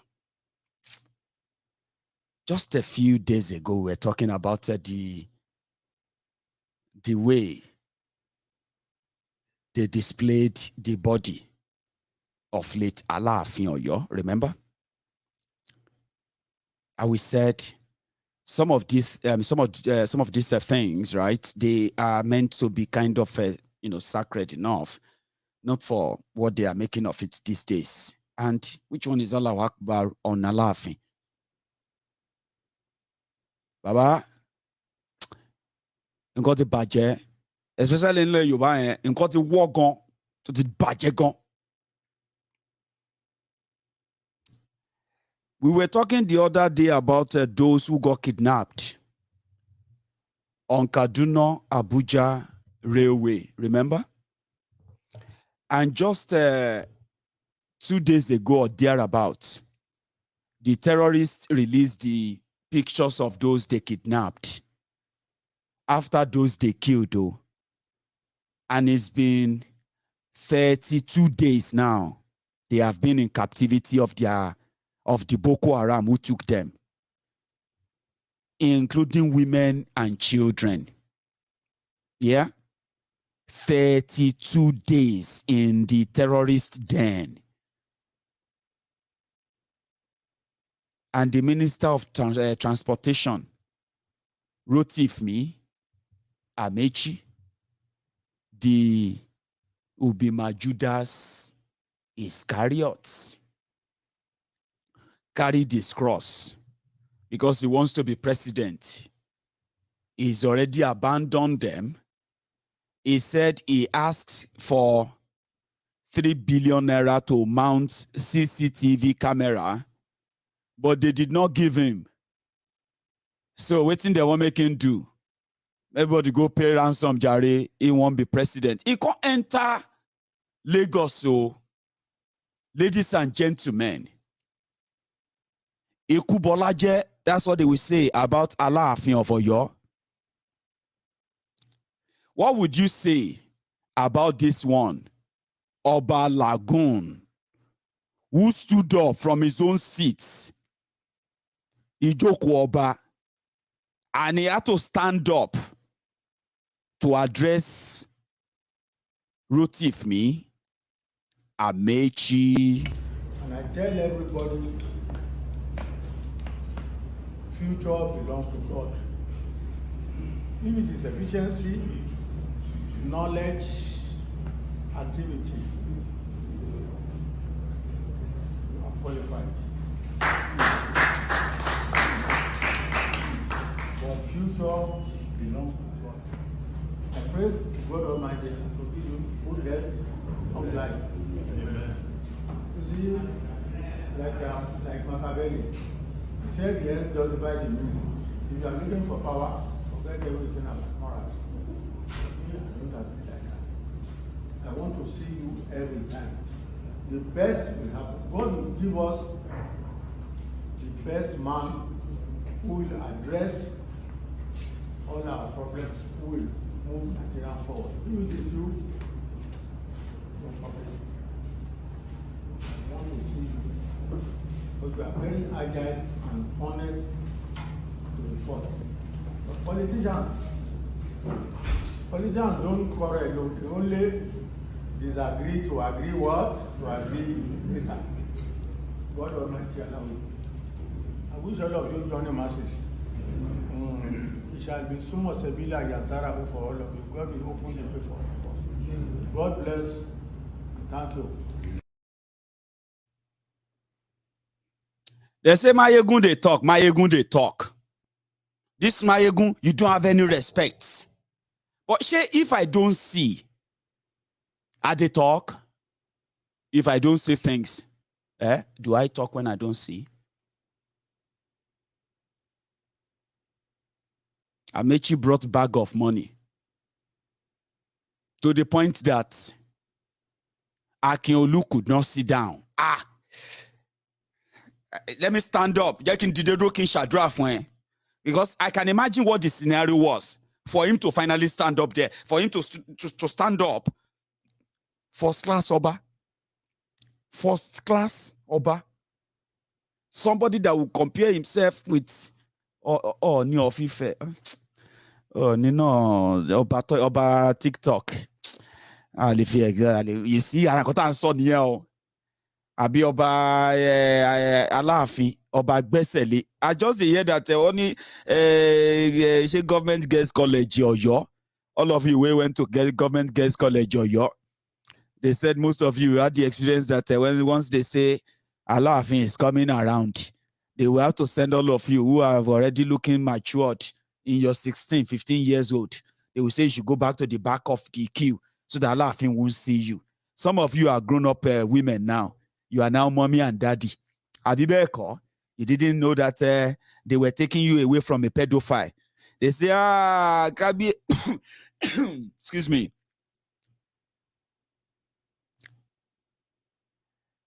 So I can imagine what the scenario was. That Akinolu, Oba Lagoon, only Lagoon of Lagoon, they don't load the money, enter. They don't bring the money, you know? And I was roti me. Kabiyesi, roti me. Yes, sir, Kabiyesi, sir. Because Amechi speak Yoruba very well, for those who knows him. Amechi roti me. When I was police officer serving in the eastern region, I used to be in Port Harcourt. You remember? I say, Kabiyesi, sir. Yes, sir, that's the bag. They have to move them in, sir. Amechi, what do you come here for, Baba? I want to be president. I know that Asiwaju is your man. But I am consulting. I don't bring you your own share. What happened is that I want you to bless me. Share you get. So I can then imagine what or why Akinolu had to stand up. You know that money too much. You go come bless. See, me only joke. I can't sit down and pray for you. No. I have to stand up. Don't worry. Kabiyesi, don't stand up. Kabiyesi, now you will come see. Don't stand up. No. Don't worry. Amechi, don't worry. Let me stand up. Then he stood up. If you don't believe what I said, watch the video again and tell me that you can't imagine what I just described now. I've been waiting to go make Oba. We they come visit. Shebi Kabiyesi go sit down like this. Visitors go come in. Everybody will sit down. Kabiyesi, Abi? Then Kabiyesi will take microphone and say, I bless you. I say this. The money too much. Akinolu disgraced himself, disgraced the stool, and disgraced some of you, Lagosians. It's just like say they hard for you to accept sometimes. Stubborn. Your shame, they shame me. I tell everybody, future belongs to God. If it is efficiency, knowledge, activity, you are qualified. But future belongs to God. I pray God Almighty to give you good health, long life. Amen. You see, like Machiavelli, he said the end justifies the means. If you are looking for power, forget everything about morals. Me, I don't have it like that. I want to see you every time. The best will happen. God will give us the best man who will address all our problems, who will move Nigeria forward. If it is you, no problem. I want to see you. But you are very agile and honest to the fault. But politicians don't quarrel. They only disagree to agree what? To agree later. God Almighty allow it. I wish all of you join the masses. It shall be sumo sebila yatsara for all of you. God will. We have got the opportunity to serve again for additional 4 years. And Nigerians will know the difference.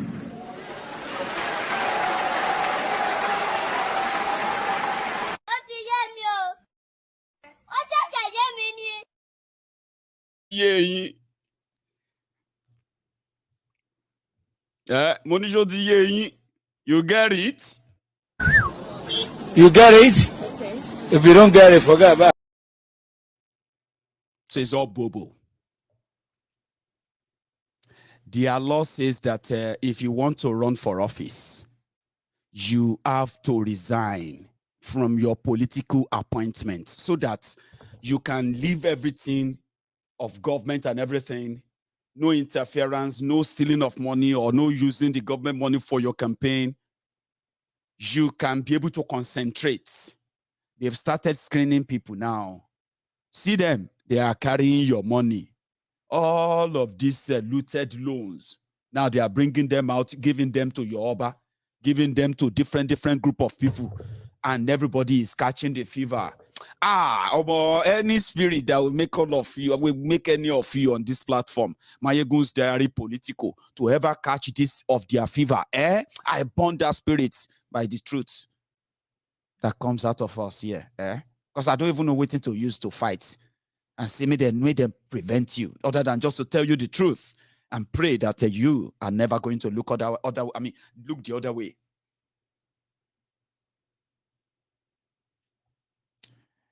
They were supposed to resign.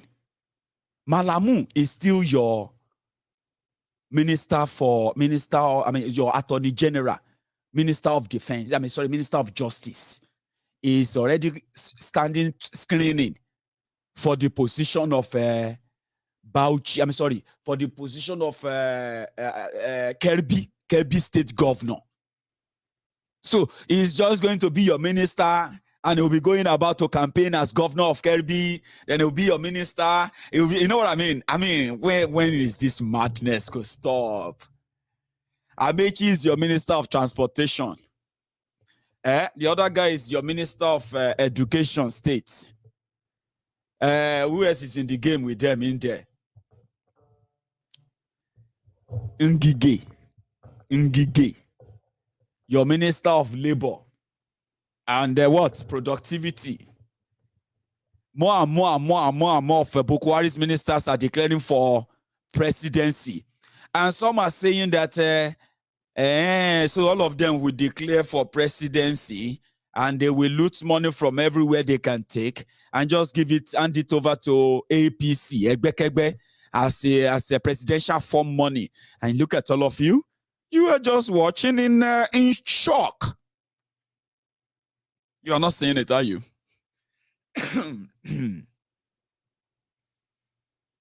You are not.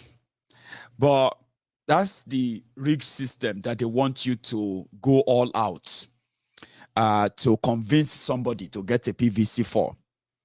You've gotten your PVC, You are now looking for who to vote for, Abi. Don't worry.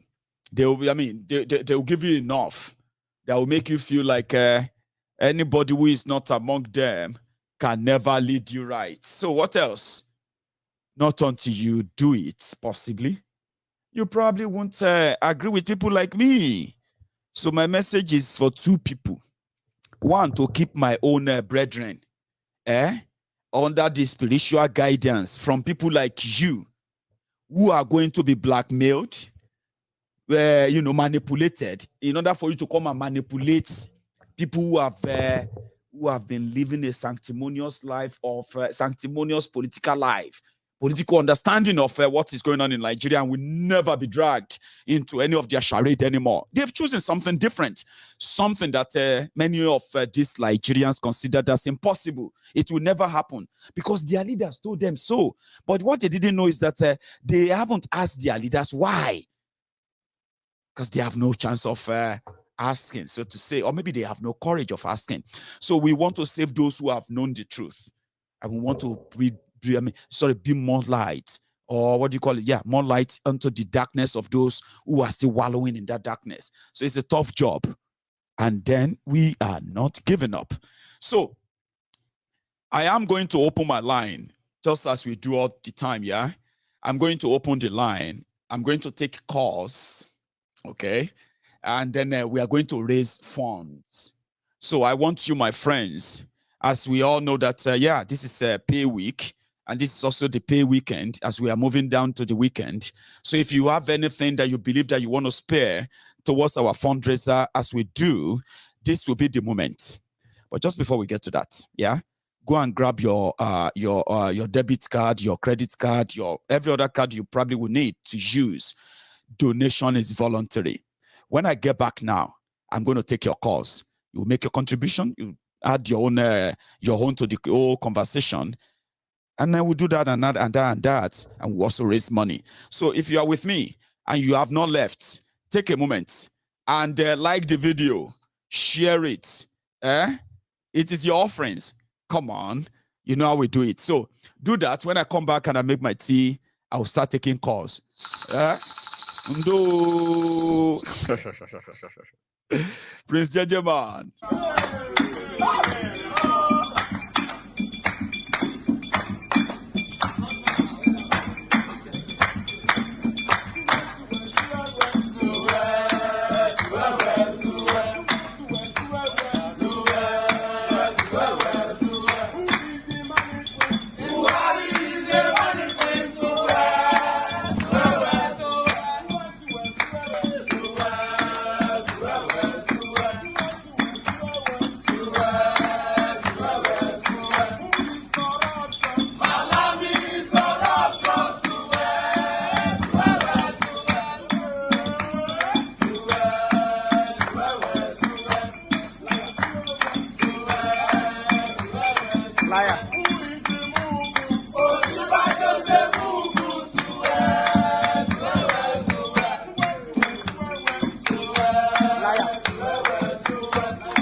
I have my first caller, and let me see if I can get him on. Hello there.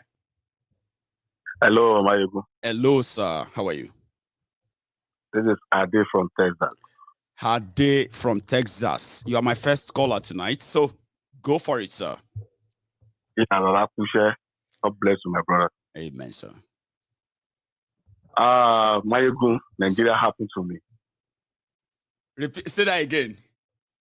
Nigeria happened to me directly and indirectly about a month ago. Please share that with us. Maiyegun, àti kan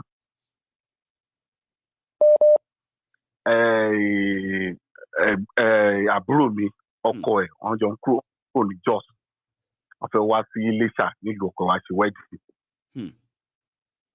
Nigeria happened to them. After, let's say, about a 1 hour drive from Jos down south here. After 15 minutes, I'm currently military checking point. You just see this, these Fulanis. One of the maybe 10 or 20 cows. So it is.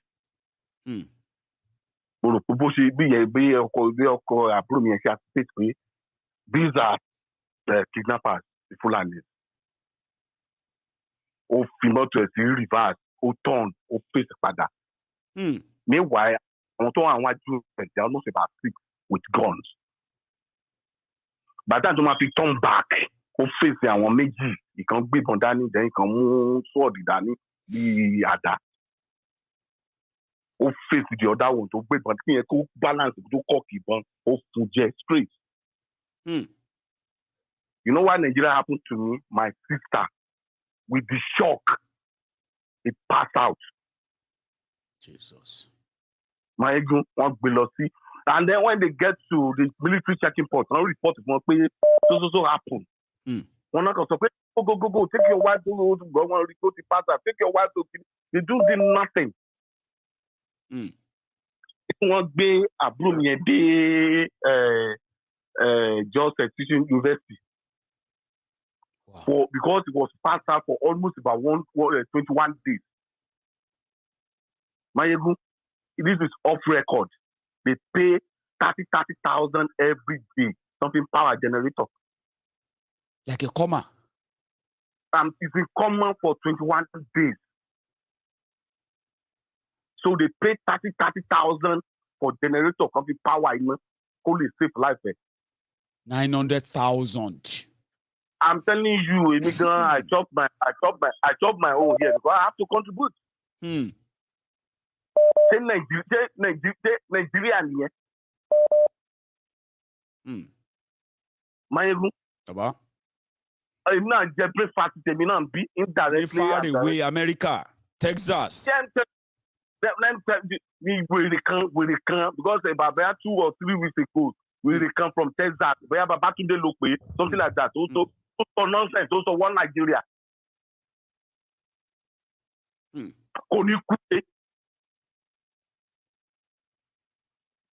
one idiot one Bakari about 3 days ago.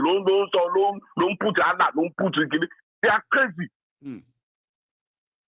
They don't understand. Sometimes when they are not victims, they will never understand. Because almost 500,000, I have to send it back home. Something you didn't buy. You did not buy anything. You did not buy anything. It's just another discharge the whole hospital. As in sir, I abroad and son no ransom to go for terrorists in now. Do you know that? And anybody, people are raising money abroad, sending it to them to pay for ransom. Abroad, don't you support one Nigeria? Go you on the Texas is by Maiyegun. If you come to America, if you have not been in Texas, you see what America. Come and see road. Come and see light. Come and everything. Somebody who can't sit down in abroad. Only one Nigeria. Maiyegun, there are 3 categories. One, I want to allow abroad. I want to go Nigeria. Go last week. I want one Nigeria. Buhari did it. I want to pay the family won't come. One the government. Don't Then the third side, I want contact party in Nigeria. They want to oppress those guys there. God bless you. I want to see people one Nigeria. Go I want to one abroad and support one only kure. Because you're long one now. I'm telling you because it happened to me. In fact, for the past 1 month, I've been watching talent because I can't call. If that's not decide any okay. Let me call. Somebody will not sit down abroad and tell me one Nigeria. For one Nigeria. Ashe. Thank you so much. That Baba today, the guy is crazy. With what you see in America here, as well as Texas.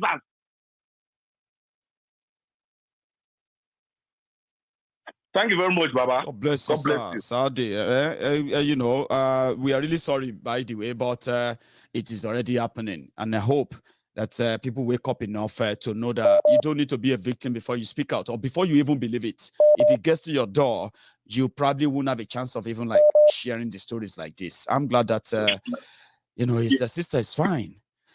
You know, hello there. Hello, Maiyegun General. Hello, my brother. Sonuda Aiki. Yeah.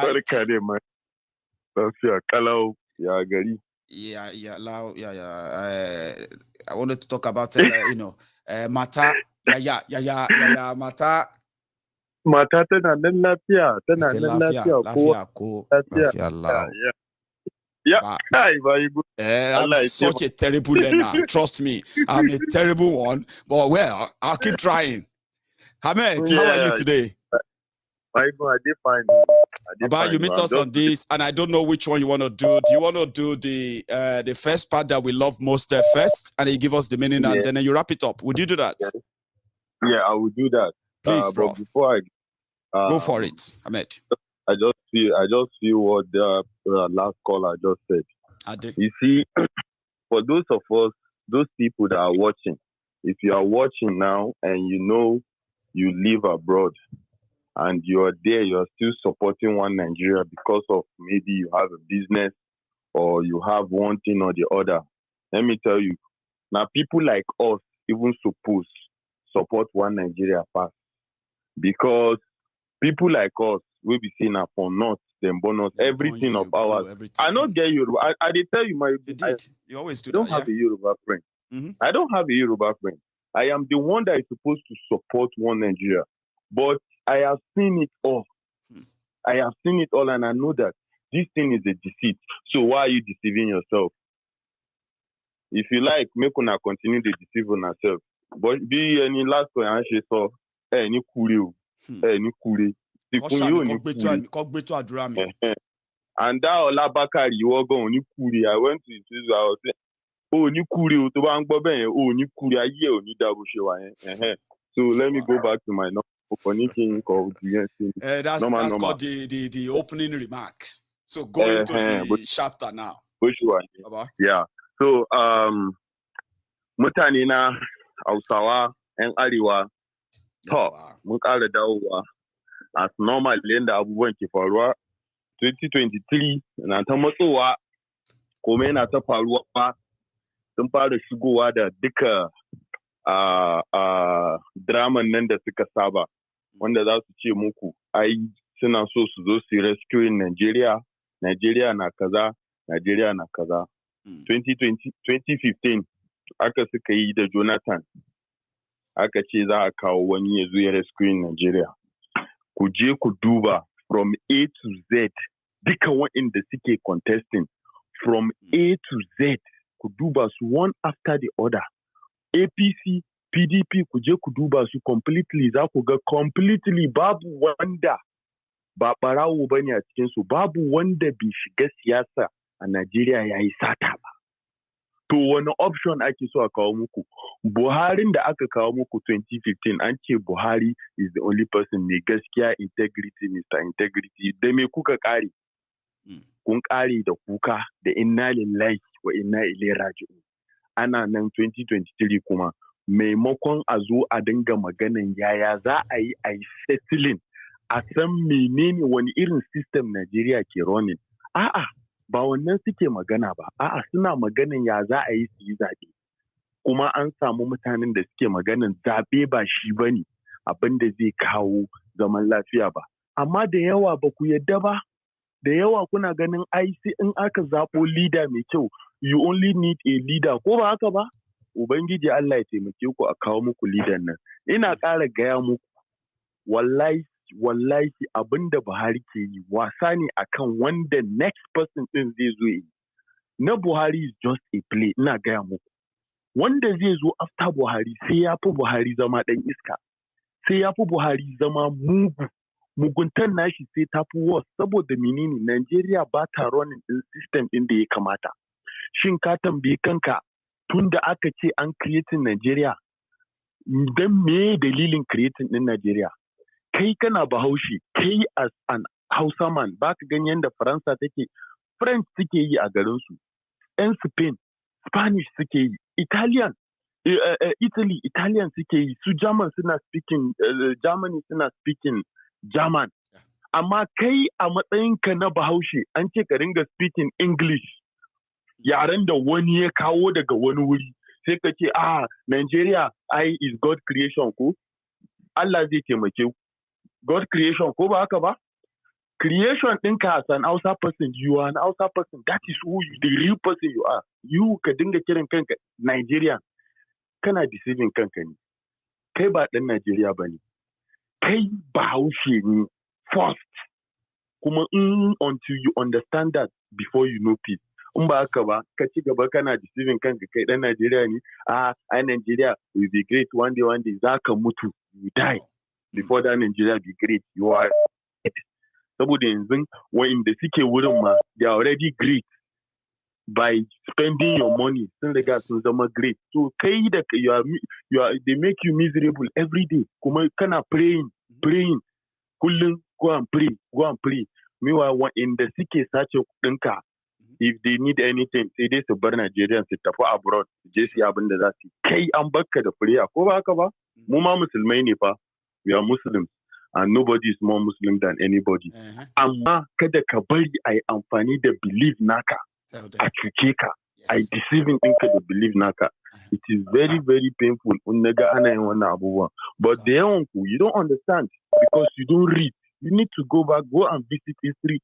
Ku je ku gani menene ya consistent da zama Nigeria. 1914 da aka zo aka haɗa mu complete aka kawo Northern Protectorate da Southern Protectorate aka jona shi saboda for what reason aka yi wannan abu. Ku koma ku fara bincike kuna dubawa why are we called Nigerians first of all, because before ka zo ka ringa defending abin da baka sani ba. So it will be better for kowa ya koma ya zo ya je karanci history, ka je ka yi digging, ka gani fact, ka san peace, ka samu rest of mind, ka zo stop defending what you don't know, ka daina defending abin da baka sani ba. Ba shi bane, kuma ka daina zuwa kana kiran Allah after ka yi mistake ɗin ka sai ka zo kana kiran Allah. Allah ma sai ya tsine ma, wallahi sai Allah ya tsine ma, saboda you cost yourself the pain, amma ka dawo kana kiran sai Allah ya tsine ma. So that is it, Maiyegun. God bless you. You tell them, Kowa Jomo, Yaduka, Buka, Shime, everybody go on his own. You know what I mean? So, one more thing, dear Ahmed, I want you to please, just quickly, I know you tried your best by mixing it up enough for us to understand enough, yeah? You can just give me a summary for my viewers, because we've been so rapidly with rapt attention. So go for it. Yeah. So basically, Maiyegun, just telling them about their 2023 charade, and the for everybody to keep thinking most because I've seen this online most the time. You see that most of the people that continue to claim that one Nigeria, they are from the north. Even from the south, we have them, but most of the people doing it from the south, you will see that they are not really doing it because they don't know the fact. They know because most of them are educated. They know, but just because of Allah and genuine, so they will never want to accept the reality. But you see the north, for real, not most of them. They know that amalgam, but they don't have interest in it because they always believe in their leaders. They always believe what the leaders from the north say. That is why you see that they are still backward. So I'm trying to tell them that you people need to start visiting history. The Nigeria that you are praying that it will get better, the Nigeria was created by the sole person that you will look at today and tell him, you call him Kafiri. a white person, you can call him kafiri. When non kafiri, all these kafiri, those white people, they are the ones that created that Nigeria that is so dear to you. So why are you where they call them kafiri? You can't be so dear to waiting they create give you. No be juju, no be madness with that. So they tell them they need to understand that they need to go back to history. May they begin teach themselves. And I said, all the people with APC, PDP don't bring out all the pictures, so don't they show themselves, say they won't contest. May they go look around. Shana, those people won't save them from waiting Buhari, their Mr. Integrity in 2015, where they carry come. Shana and them won't come save them. They can never get out of it. They can never make it out. They can only see worse. Buhari na the Mr. Integrity with them bring. He passed all of them with the there. So waiting those ones won't come rescue. Instead, they go come put you inside double soup. The one where you did now play. The one where those ones go anybody we then choose from that one. Where they go carry the come. system that allowed them to do that to them. So yeah, so make them understand. Say it is not by saying Allah should give us a good leader. No, Nigeria doesn't have a running system until everybody begins to ask. And you, the Northerners, are the ones that are still left behind. You need to stand up. Not just, if I'm even saying Northern, you, the Hausa people, let me be clear. Yeah. You, the Hausa people, you are still the ones left behind. Because if you say, no, if you go to Southern Kaduna, all those places you have Christian, most of them, they still made them come negotiate, like waiting they happen, waiting they solve. But I'm talking about the Hausas, gone. Hausas speaking people, most of them report still we have believe been hearing about the Hausas in some part of the north now, especially Yobe and all that they are now clashing with the Fulanis, and it's serious right now. Like they are now really much like. Well, it's been underreported for now. Yeah. There is one video of one woman like that. I don't know how I can send you the video when she was saying. They don't begin speak up for real. I mean, like they are already hamming up to go after. They go to villages that they knew that the Fulanis have been there for a while, but they gave them those places. They are now kicking them out, and it's serious going on now. That's why people are now fearing that if Buhari is gone, there is some other war looming that people are not prepared for right now. Of course, there is one video I don't know how you can hear. The lady was saying something about. It is high time. She's from the north. She said everything. I was just listening because she said, if you look at the people that are benefiting most, they are the people from the south. They are in our universities in the north. They are the Kinikon, Osha Soro. Then at the end, waiting me, I just grab what I like inside this. It is better let us go separate ways. Then let's see who go suffer. I just laugh. Say this one, no, it's small. But you don't pass message somehow. You don't pass message. No, let me take another one again there. Okay, thank you very much, Oba. So my caller, please hang on there for me for a sec. Let me say thank you to my donors. So I have already received 15 pounds from my donor from the last 15 minutes. So thank you. That means I've been receiving a pound per minute. All right. So if tonight is not the night, fine. Okay. But if you are still up for it, this is the moment before we close it down, because we only have about 20 minutes or 25 minutes to go. And if you really want to be part of it, do it now that we are live, or you can do it another time. So for those asking me for the account details, this is it. You can save it, write it down, and use it with the message. With the message that it is for this donation that we are pulling together here, the intervention fund, so to say. So you can use this account details and send that. But again, do it while we are here, or do it at your own convenient time. But remember, donation is voluntary. Nobody will force you to do it. Please do it if you feel like you can. But thank you to my first donor, my first two donors. Thank you. 15 pounds I've made already. Hello, sir. Hey, Maiyegun, my personal person. Yes, sir. Baba, how far? Well, I'm here. It's been a while. I've not been able to call in. I've been trying. Even yesterday, I tried a lot. I know. But I'm glad you made it tonight. So it's good to hear from you, sir. How are you? Yeah. How are you and the family over there? We are fine. We are, kind of getting ready too. Next month, May is a big month for us. So it's a big stuff. So we are fine. Thank you. Thank God for that. Thank you, sir. Maiyegun, have you heard that Malami have declared? Yes, I have. Okay. And he's still the Minister of Justice, yes. Yeah. He's still the Minister of Justice. I would lori burukuma champagne. You see, this is my concern and a kind of question. What as the Igbos? What is that thing that they have committed that there were a lot of hatred for them?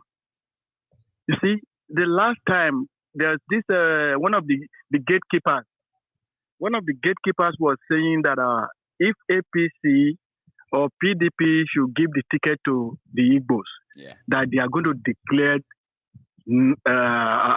northern state as out of Nigeria, right? Yeah, that they are going their to own region. But what happened is that what happened is that that story, is fake. It's not true. But I get those who actually pull that. Okay, is absolute fake. So I don't want you to please quote that. Yeah. But I actually get why some people pull that the Miyegun or the leader of the Northern Youth said if PDP should give their ticket to an Igbo man or APC, that they are going to declare Arewa Republic. It doesn't make any sense. But they never said that, sir. Go on, sir. Go on. Okay. I hope it's not that. But the thing is, even their attitude, their everything is. But they did say, maybe in addition, right? They did say that if PDP give their party presidential ticket to an Igbo man, they will mobilize the Northern youth to vote for another party. If APC do that, they will mobilize. They will never vote for Igbo. That. So they said that, but they never said they would declare their republic. That's like taking it too far. So this is what we are telling our people. In one Nigeria. This is to tell us that these people doesn't even want to, release that power to any other region in that country. No.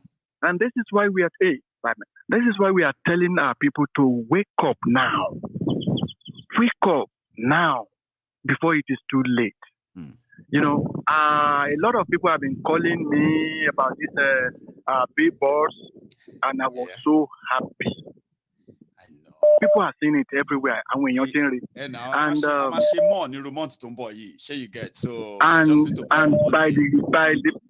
the grace of God, Maiyegun, click.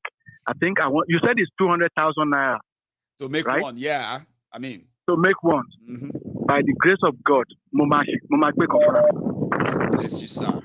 Anybody don't let once you need it, just talk to Maiyegun, and I'll send you the what do you call the design, everything. Just send it to your own printer. No, Maiyegun, printer. I want to say I like that. Operation sponsor one billboard. One billboard, that's it. Yeah. So when people say some of them won't discuss openly, like freely by but some of them are things I know. From your need tip.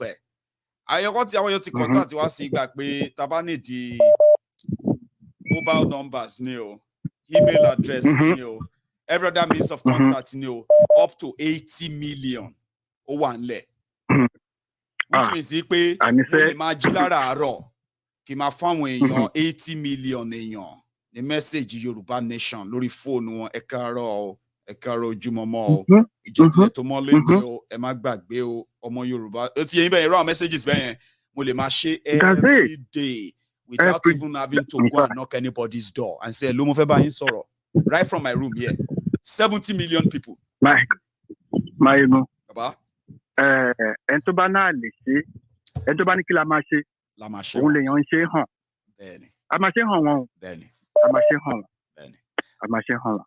Ọlọ́run á kún ẹ lọ́wọ́. Gbogbo àwọn tí Ọlọ́run bá máa lò pẹ̀lú ẹ tí gbogbo ẹ̀ fi máa ṣe é ṣe tí òfin ní sí ìjákulẹ̀ Ọlọ́run á gbé wọn dìde. Ọba tó ṣáájú Ísírẹ́lì tó ń fi la òkun pupa já aṣíwájú wa nílẹ̀ Oòduà. A débẹ̀ dandan. Ànígbà tá a bá máa débẹ̀ gbogbo wa àti gbogbo ọkàn tó nífẹ̀ẹ́ MaiyegunDiary Politico àti gbogbo ọkàn tó nífẹ̀ẹ́ Oòduà suffering nation tọkàntọkàn ẹnì kankan wa ò ní dàwátì. Thank you, sir. A débẹ̀ lágbára Ọlọ́run. Maiyegun, go ahead. Thank you, sir. Ọlọ́run á máa fún ẹ ṣe o. Àmín o, bàbá. Ṣé kú àdúró tí. A ò ní wá ẹ. Àmín, bàbá. Lágbára Ọlọ́run. Thank you, sir. Ṣé máa bá mi kí ìyàwó àtàwọn ọmọ bẹ́ẹ̀. Gbọ́ everybody máa gbọ́ tẹ̀ ń gbọ́ gan. Thank you, sir. Mo mọ̀ pé lọ́jọ́ kan màá kàn gbọ́ pé Maiyegun mo wà ní airport o. Wọ́n ti tó bá jẹ́ mi ni mo surprise ẹ̀yin kọ́ńkọ́.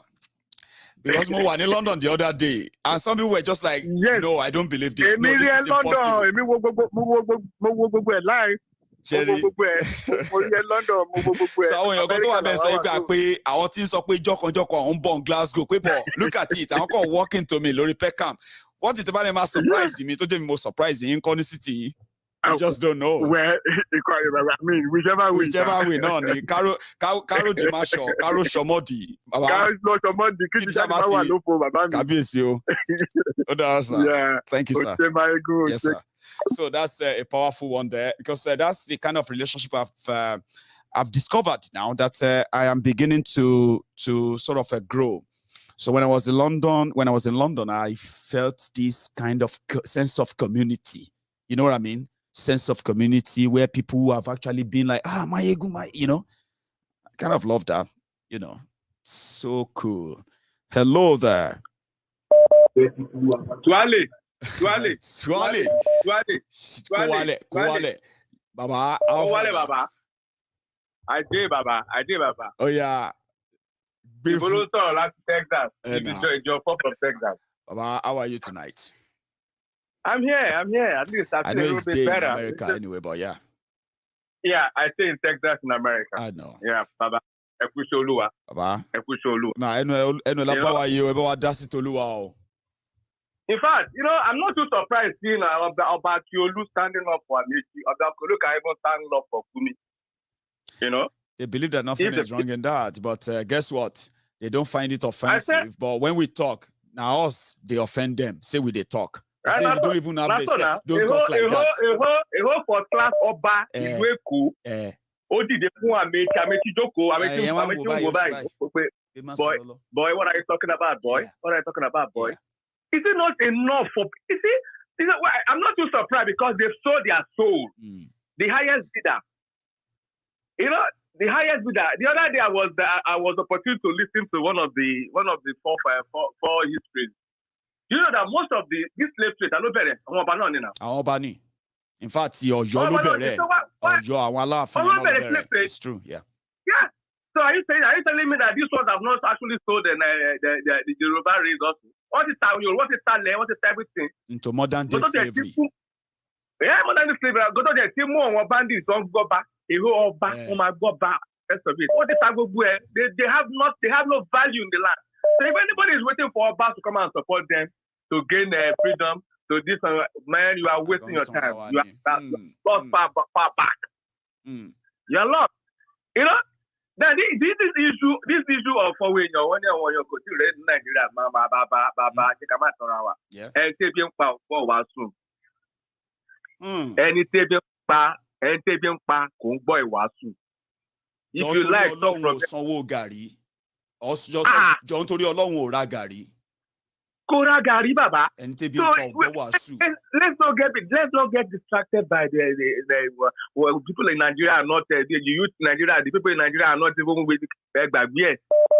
Let's just continue infiltrating the way we are infiltrating. These text messages, email, billboard, Google that even this text message that say you want to be waking them up with. Yeah. Those are the little ways we can be entering. Only little drop of water make a mighty ocean. Eventually. Yeah. When Noah was telling people that the flood is coming up, did anybody? How many people listen to him? That's exactly what we are doing. Many people not listen to you, but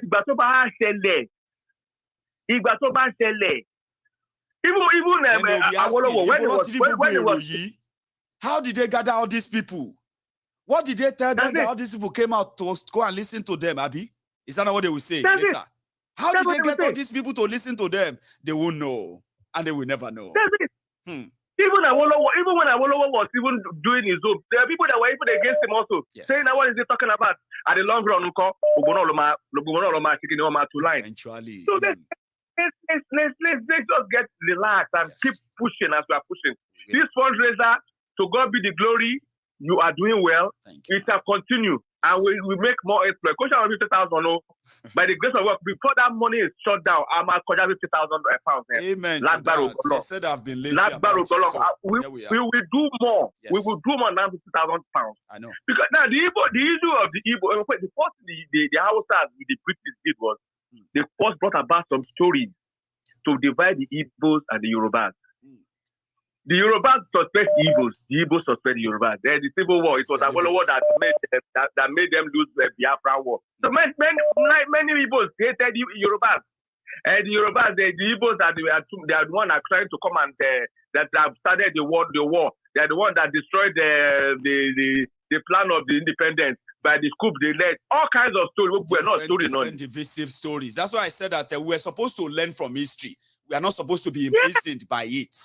You get what I mean? Yeah. You learn from the mistake from there, build from it, and get whatever you want to get now that you know better. But so many people prefer to be imprisoned. To God be the glory. This your platform is now opening people's eyes and ears. Amen. This division is man-made. This division is man-made just to keep us slaves in our land. Just to keep us slaves in our land. By the grace of God, all their efforts is not in Baba. Baba, let me allow you to continue your program. Keep on the good work. Nice God bless you. Thanks so much for the support. Wale, Baba. Wale. Straight up, Baba. Oh, yeah, now. Hello there, sir. Hello. Hello, sir. Hello, sir. How are you? One name, mother. One name. One name, the number. My brother, sir. You are everything. You are everything everybody is looking for. Thank you. Right, when it comes to one name, anything anybody is looking for, as regards to who is a brother, you have shown you are a brother. Thank you. One name. You know, yeah. I want to contribute to the last, the previous caller right now. Please. Yeah.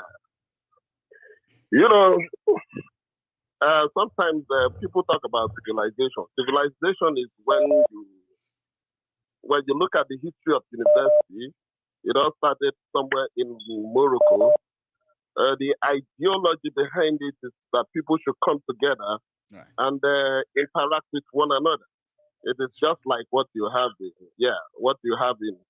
most of the programs they do, like the Big Brother, Europe, Africa, whatever. You know, that was the essence of the university, and that is what is called civilization. People interact with one another to be able to communicate with one another and accept each other, the acceptability part of it. That's right. But the truth to the matter, when, like he said, yes, they give us all those stories as regards to the Biafran war, the Civil War. I don't want to call it Biafran War anymore. It's the Civil War. They try to tell us that, it's an Igbo coup. Yeah, it was an Igbo coup. Mm-hmm. And they did so well to twist that history. Till tomorrow, some people will fight you singularly because if you say no be Igbo coup, they will fight you singularly for that. Yeah, but did you ask yourself, what is the genesis, the root, why that war started or why that coup was done? You didn't ask yourself. If people were not gaslighted or killed in the northern part of the country because of their belief or whatever, yes. If The Sadana has not come out to speak with an evil mind, saying that, oh, that instead of they will give the people of the South, especially, he said now, especially the people of the Igbo heritage, instead of they give them the job, they better go and give it to somebody who comes from abroad, expatriate, non-Nigeria. Yes. They call it an expatriate. Those words you are looking at are gaslighting. And when he said those words, in few months' time, the genocide happened in the northern part of Nigeria. Go on, Osita, please. Yes, the genocide started in the northern part of Nigeria. That is true. And somebody comes up and tells you that the Igbo, even I was watching, is this Igbo guy in Gige, whatever. He said, oh, he said, when he was talking about Tunde Bakari, he said, oh, that the coup was not warranted. I said, this is not a coup. Do you know the meaning of coup? The coup is when I try to overtake the government and I install myself as the head of state. But that particular thing that was done was not in respect. Nothing related to that, no. Nothing related to that. So I now said to myself, what are we talking about? The reason we are having this conversation today is because we don't want to teach what is called history, true history. We don't want to have a true conversation on what has happened before. Yes. We keep talking about it and we keep saying that, oh, it's an Igboku. No, go and read about the whole thing that was done. You will find out that those guys have no intention of seizing power. No. What they wanted to do was to clear these people out and look for a new generation of people that have a better idea on how to move the nation forward. That was their reason of doing this thing. Yes. So I do not know the reason people will come up and they'll say that it's Igboku. I want to Osita, you are asking that you don't know why. You do, because those who finally wrote the history of what happened, they are the criminals who later went on to commit. They are those behind the program. They are those who later led to a civil war, right? And they have been the ones, right, who have now forced the entire one together under one whip today. So you do. Yes, and and sometimes I watch this thing. One thing I like doing is that I don't like it when somebody has their views here and it will look as if someone else comes to say some things that is not in line with what the person said, because that is what they want us to be doing. Those criminals, that's what they want us to be doing, having issues with one another here. But it is good that we lecture ourselves. It is good that most of the time, before we come out here, like the way you spoke to that person, you said, oh, that the Miyetti Allah said this, he said, and you immediately told him that is not actually the fact. It's not correct. No. That is something that we have to learn how to do. We must. You know, what we had during Obatemi Awolowo and then Nnamdi Azikiwe time, what we had at that particular point was a healthy competition between two intellects. Just the way you have in America here, there is conservative and there is liberal. Yeah. The Democrats will say something, the Republicans will say, oh, the other thing, the other way around. What we are looking for, those two men were looking for that time, was a way to succeed as a nation. Yes. But the truth was that the white people were able to come in between. And what did they use? They used the mind of the one that has nothing, absolutely nothing to give, nothing to offer, no brain, no nothing, manpower, zero, everything. They used that one to create that division. That is where the Fulani people came into being. Because because you will know it's not by their making, it's by the making of the white men. Because what they know, one thing about the Western world is divide and rule.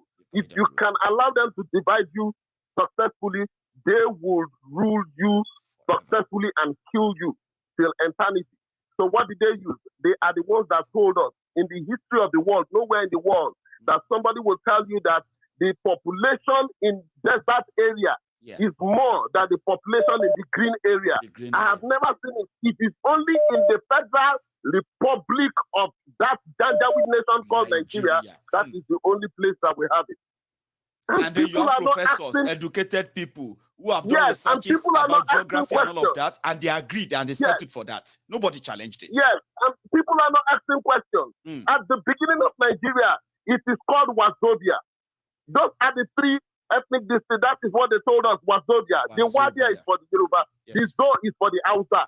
Not for Hausa Fulani. But later on, we started hearing about Hausa Fulani. Now, nobody's talking about Hausa.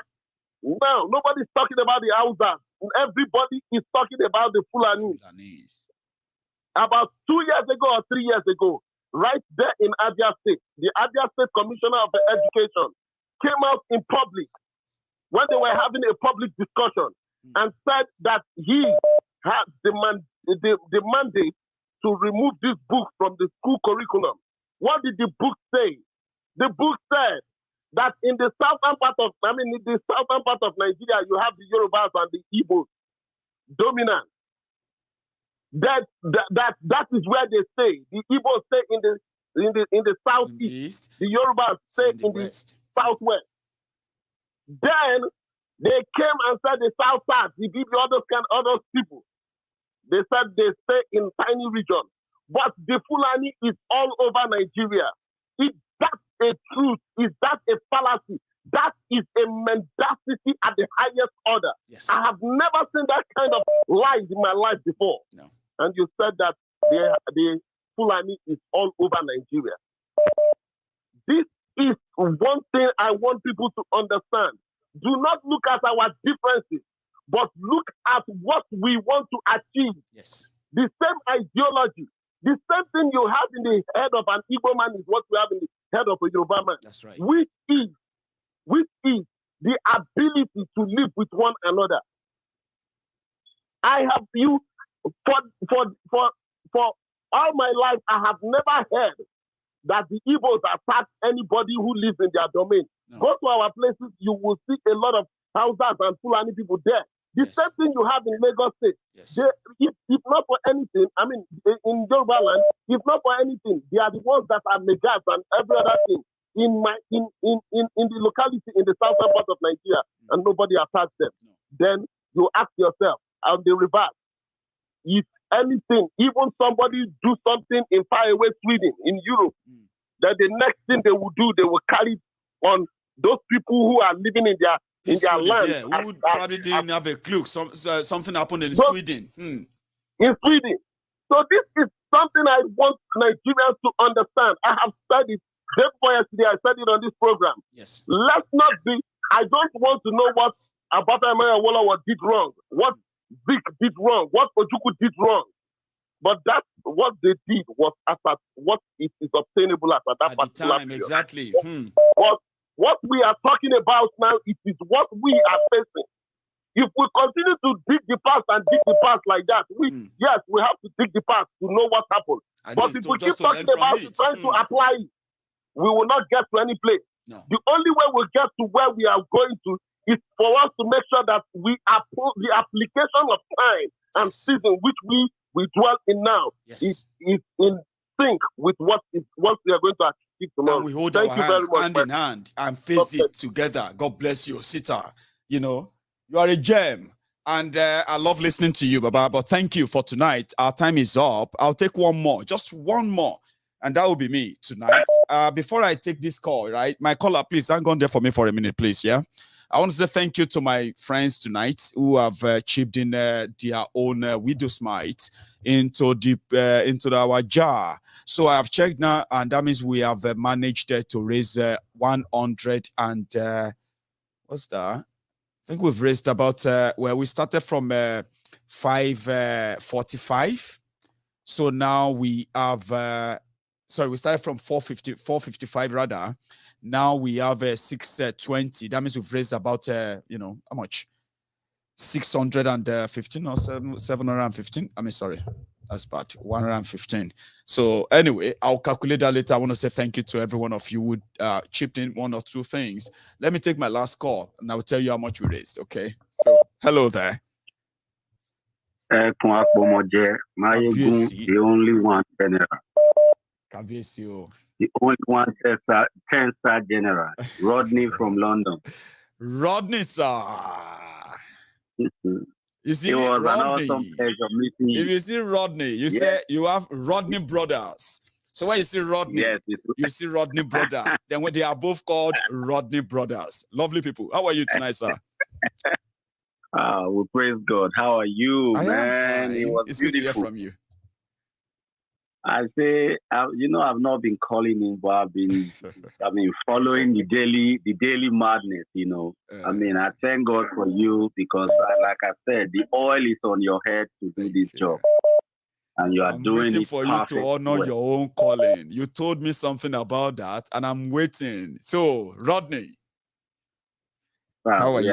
We are there. We praise God. I just say again, I'll say I thank God for you and what God is doing with you, and for all these people that call in to these shows like Osita, all these people who truly have understanding of our history. Yes. Because it's our history that tells us that why things are the way they are right now. That's right. And all I just want to say today is we should have hope. Everybody should have hope. Because like when they talk, they say when wind blow, foul nyash will open. Eventually. Wind don't blow, foul nyash don't open. This one, nobody feel denial. Nobody feel hold anything again. The people who they behind all these things, all of them, their whole cover don't they blow. The Europeans cover don't they blow. Nigerians or the people, yes, Nigerians, we know be Nigerians. So the Nigerians cover don't they broke. It don't they blow, I mean. Yes. And at the end of the day, we must have hope. This is the end of the end. By the time we Oduduwa and Biafra free, the whole of Africa go free. Everybody is talking about this thing now. People are conscious. People are waking up. If you go on YouTube, you'll be surprised how many people are talking about this whole bondage that we are in. The little one way we did for Nigeria, not just a fragment of what they happen to the whole African people, the whole black race. Not just tiny little, but now we be the key to the rest. Now we be the real key. Many people they've had their freedom already. Look at Zimbabwe. Look at, but a few African countries, they've come out already. South Sudan, which are those who are so recent. We have Tanzania as well. This other, you're right. That's right. And I'm telling you, and you see this useless AU. I don't even know what these crazy people do when they come together. They are so brainless. They are still the same puppets. That they are puppets of the white. Still, they will gather together and when the useless Western world, when they decide to sanction an African nation that says we want to be free, you will see these idiots, these morons, these puppets. They will all jump together and join in sanction. Zombie fella talk the truth. When you look all these people, zombie people where their head no correct, And I thank God. I just want everybody to have hope. This thing, I like, but the former caller, I believe, was it, I like it. So it's not small, but we don't get there already. If you want chop elephant, now small, you they chop on my brother. Make I leave this thing. May I leave you, may you round up Rodney. The way you want round up. Rodney brothers. To sign it today. Send me where to senior Rodney too. And nice one. And it's actually a pleasure, hearing from you tonight, sir. So thank you, and you have a good evening. Okay. I will reach you back. I will reach you back. I just don't want to bug your private. Rodney. You see, when I met Rodney in London, I was when they came down to realize, they realized I was at where I was, and they came as 3, and then they walk around. They're like, Maiyegun, me. I'm just like, hey, and they're like, no, that's not the kind of hey we want. This is Rodney. I was like, I'm so sorry, I don't know. I was like, Rodney? I said, yeah, this is Rodney. I was like, oh, I know this too. And it's good to hear from you again tonight, sir. Honestly, you have a good one, yeah. God bless you. Nice You one, too. sir. Yeah, nice one. So this is where we're going to draw the curtains tonight. I would love to speak to some of my friends who are still calling because we started late. That's why I had this extension of 10 minutes in the first place, okay? But we will have it again tomorrow. And hopefully I'm going to hear from you. And you can say what you want to say today that I have not been able to pick the calls because of our time. You'll probably be able to say it tomorrow as well, okay? So join me same time tomorrow, 8 p.m. usually. That's our key time. Except an emergency or a breaking news happens, except for that. So you can always meet me at 8 p.m. every night, right? To never miss that, remember, you need to subscribe, okay? Go under this video, click on that, my name there, MaiyegunsDiary Politico. Go on to that channel, right? Click at the subscribe button. It's just like the same way you like the, my page, or you like my video, you like my pages on Facebook as well, okay?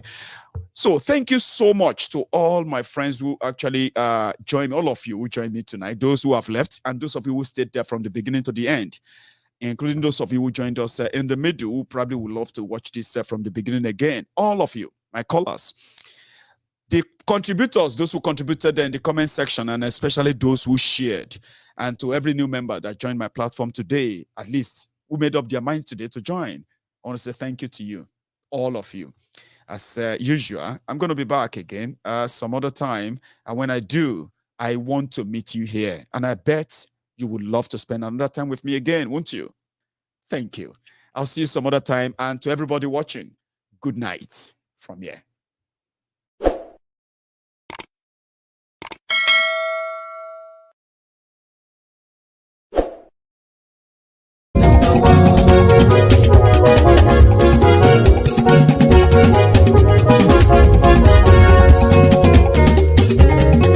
Àní ẹ̀sùnra kì í.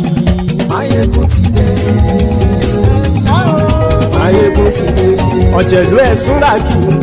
Maiyegun ti dé. Àní ẹ̀sùnra kì í. Maiyegun ti dé. Lórí Facebook. Maiyegun ti dé. Àní ẹ̀sùnra kì í. Maiyegun ti dé. Lórí YouTube. Maiyegun ti dé. Àní ẹ̀sùnra kì í. Maiyegun ti dé. Bọ́ bàbá gbé wúrẹ́. Àní ẹ̀sùnra kì í. Maiyegun ti dé. Ijó ìgbádìyẹ. Maiyegun máa wí. Àní ẹ̀sùnra kì í. Maiyegun ti dé. Pẹ̀sìdó bá rúfin o. Maiyegun máa wí. Àní ẹ̀sùnra kì í. Maiyegun ti dé. Kí gómìnà kówó jẹ. Maiyegun máa wí. Àní ẹ̀sùnra kì í. Maiyegun ti dé. Ọlọ́pàá ti ń darí bá. Maiyegun máa wí. Àní ẹ̀sùnra kì í. Maiyegun ti dé. Aṣòfin tí ń rúfin o. Maiyegun máa wí. Àní ẹ̀sùnra kì í. Maiyegun ti dé. Òkúra olóṣèlú. Maiyegun máa wí. Àní ẹ̀sùnra kì í. Maiyegun ti dé. Ọ̀jẹ̀lú ẹ̀sùnra kì í. Maiyegun ti dé. Àní ẹ̀sùnra kì í. Maiyegun ti dé.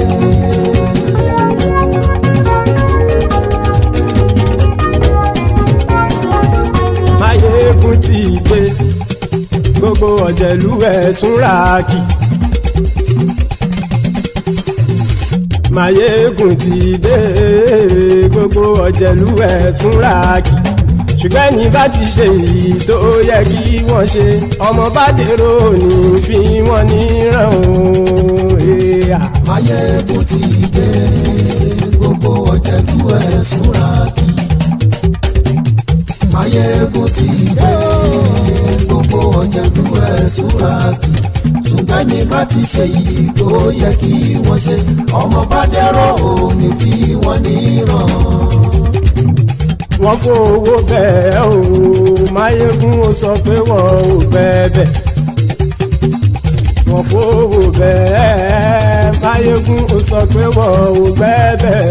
Oníkanṣá ti ṣe èyí tó yẹ kí wọ́n ṣe, fáwọn ará ìlú tó gbé wọn débẹ̀ o. Maiyegun ti dé. Gbogbo ọ̀jẹ̀lú ẹ̀sùnra kì í. Maiyegun ti dé. Gbogbo ọ̀jẹ̀lú ẹ̀sùnra kì í. Ṣùgbọ́n ní bá ti ṣe yìí tó yẹ kí wọ́n ṣe, ọmọ bá dẹ́rọ̀ ò ní fi wọ́n níran. Kì máa yí ṣe eré, ọ̀rọ̀ yìí kì í ṣẹ̀fẹ̀ kì máa ṣeré ọ̀rọ̀ yìí kì í ṣẹ̀fẹ̀ ẹni bá ti lè lẹ́bọ̀ lẹ́rù o ọmọ bá dèrò kàṣàyè tú wọn síta. Maiyegun ti dé gbogbo ọ̀jẹ̀lú ẹ̀ súnra kí. Maiyegun ti dé gbogbo ọ̀jẹ̀lú ẹ̀ súnra kí. ṣùgbọ́n ní bá ti ṣe yìí tó yẹ kí wọ́n ṣe ọmọ bá dẹ́rọ̀ òní fi wọ́n níran. tẹnitẹni ọmọ Maiyegun ọ̀rẹ́ ara ìlú mọ̀mọ́ ni mo fọlọ́run sọ ẹ̀ bá kìlẹ́bù lóòótọ́ olódodo ìlú ọ̀tá ìlú mọ̀mọ́ ni ìwọ ṣá máa ń ṣọ́ra kò sì mọ́ bẹ̀rù bọ́tà ń lè rí bóníṣègùn lé káwọn mọ̀mọ́ fi ṣera wọn ni ó ti dẹ̀rùn tí wọn ò gbọ́dọ̀ sì mọ́ bẹ̀.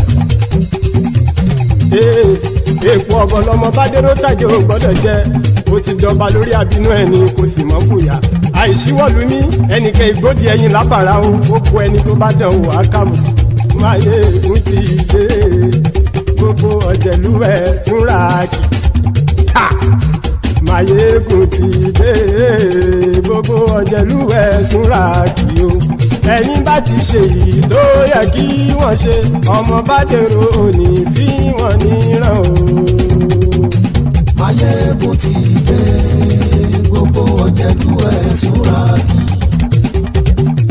Maiyegun ti dé gbogbo ọ̀jẹ̀lú ẹ̀ túnra kì. ṣùgbọ́n ní bá ti ṣe yìí tó yẹ kí wọ́n ṣe ọmọ bá dẹ́rọ̀ òní fi wọ́n níran.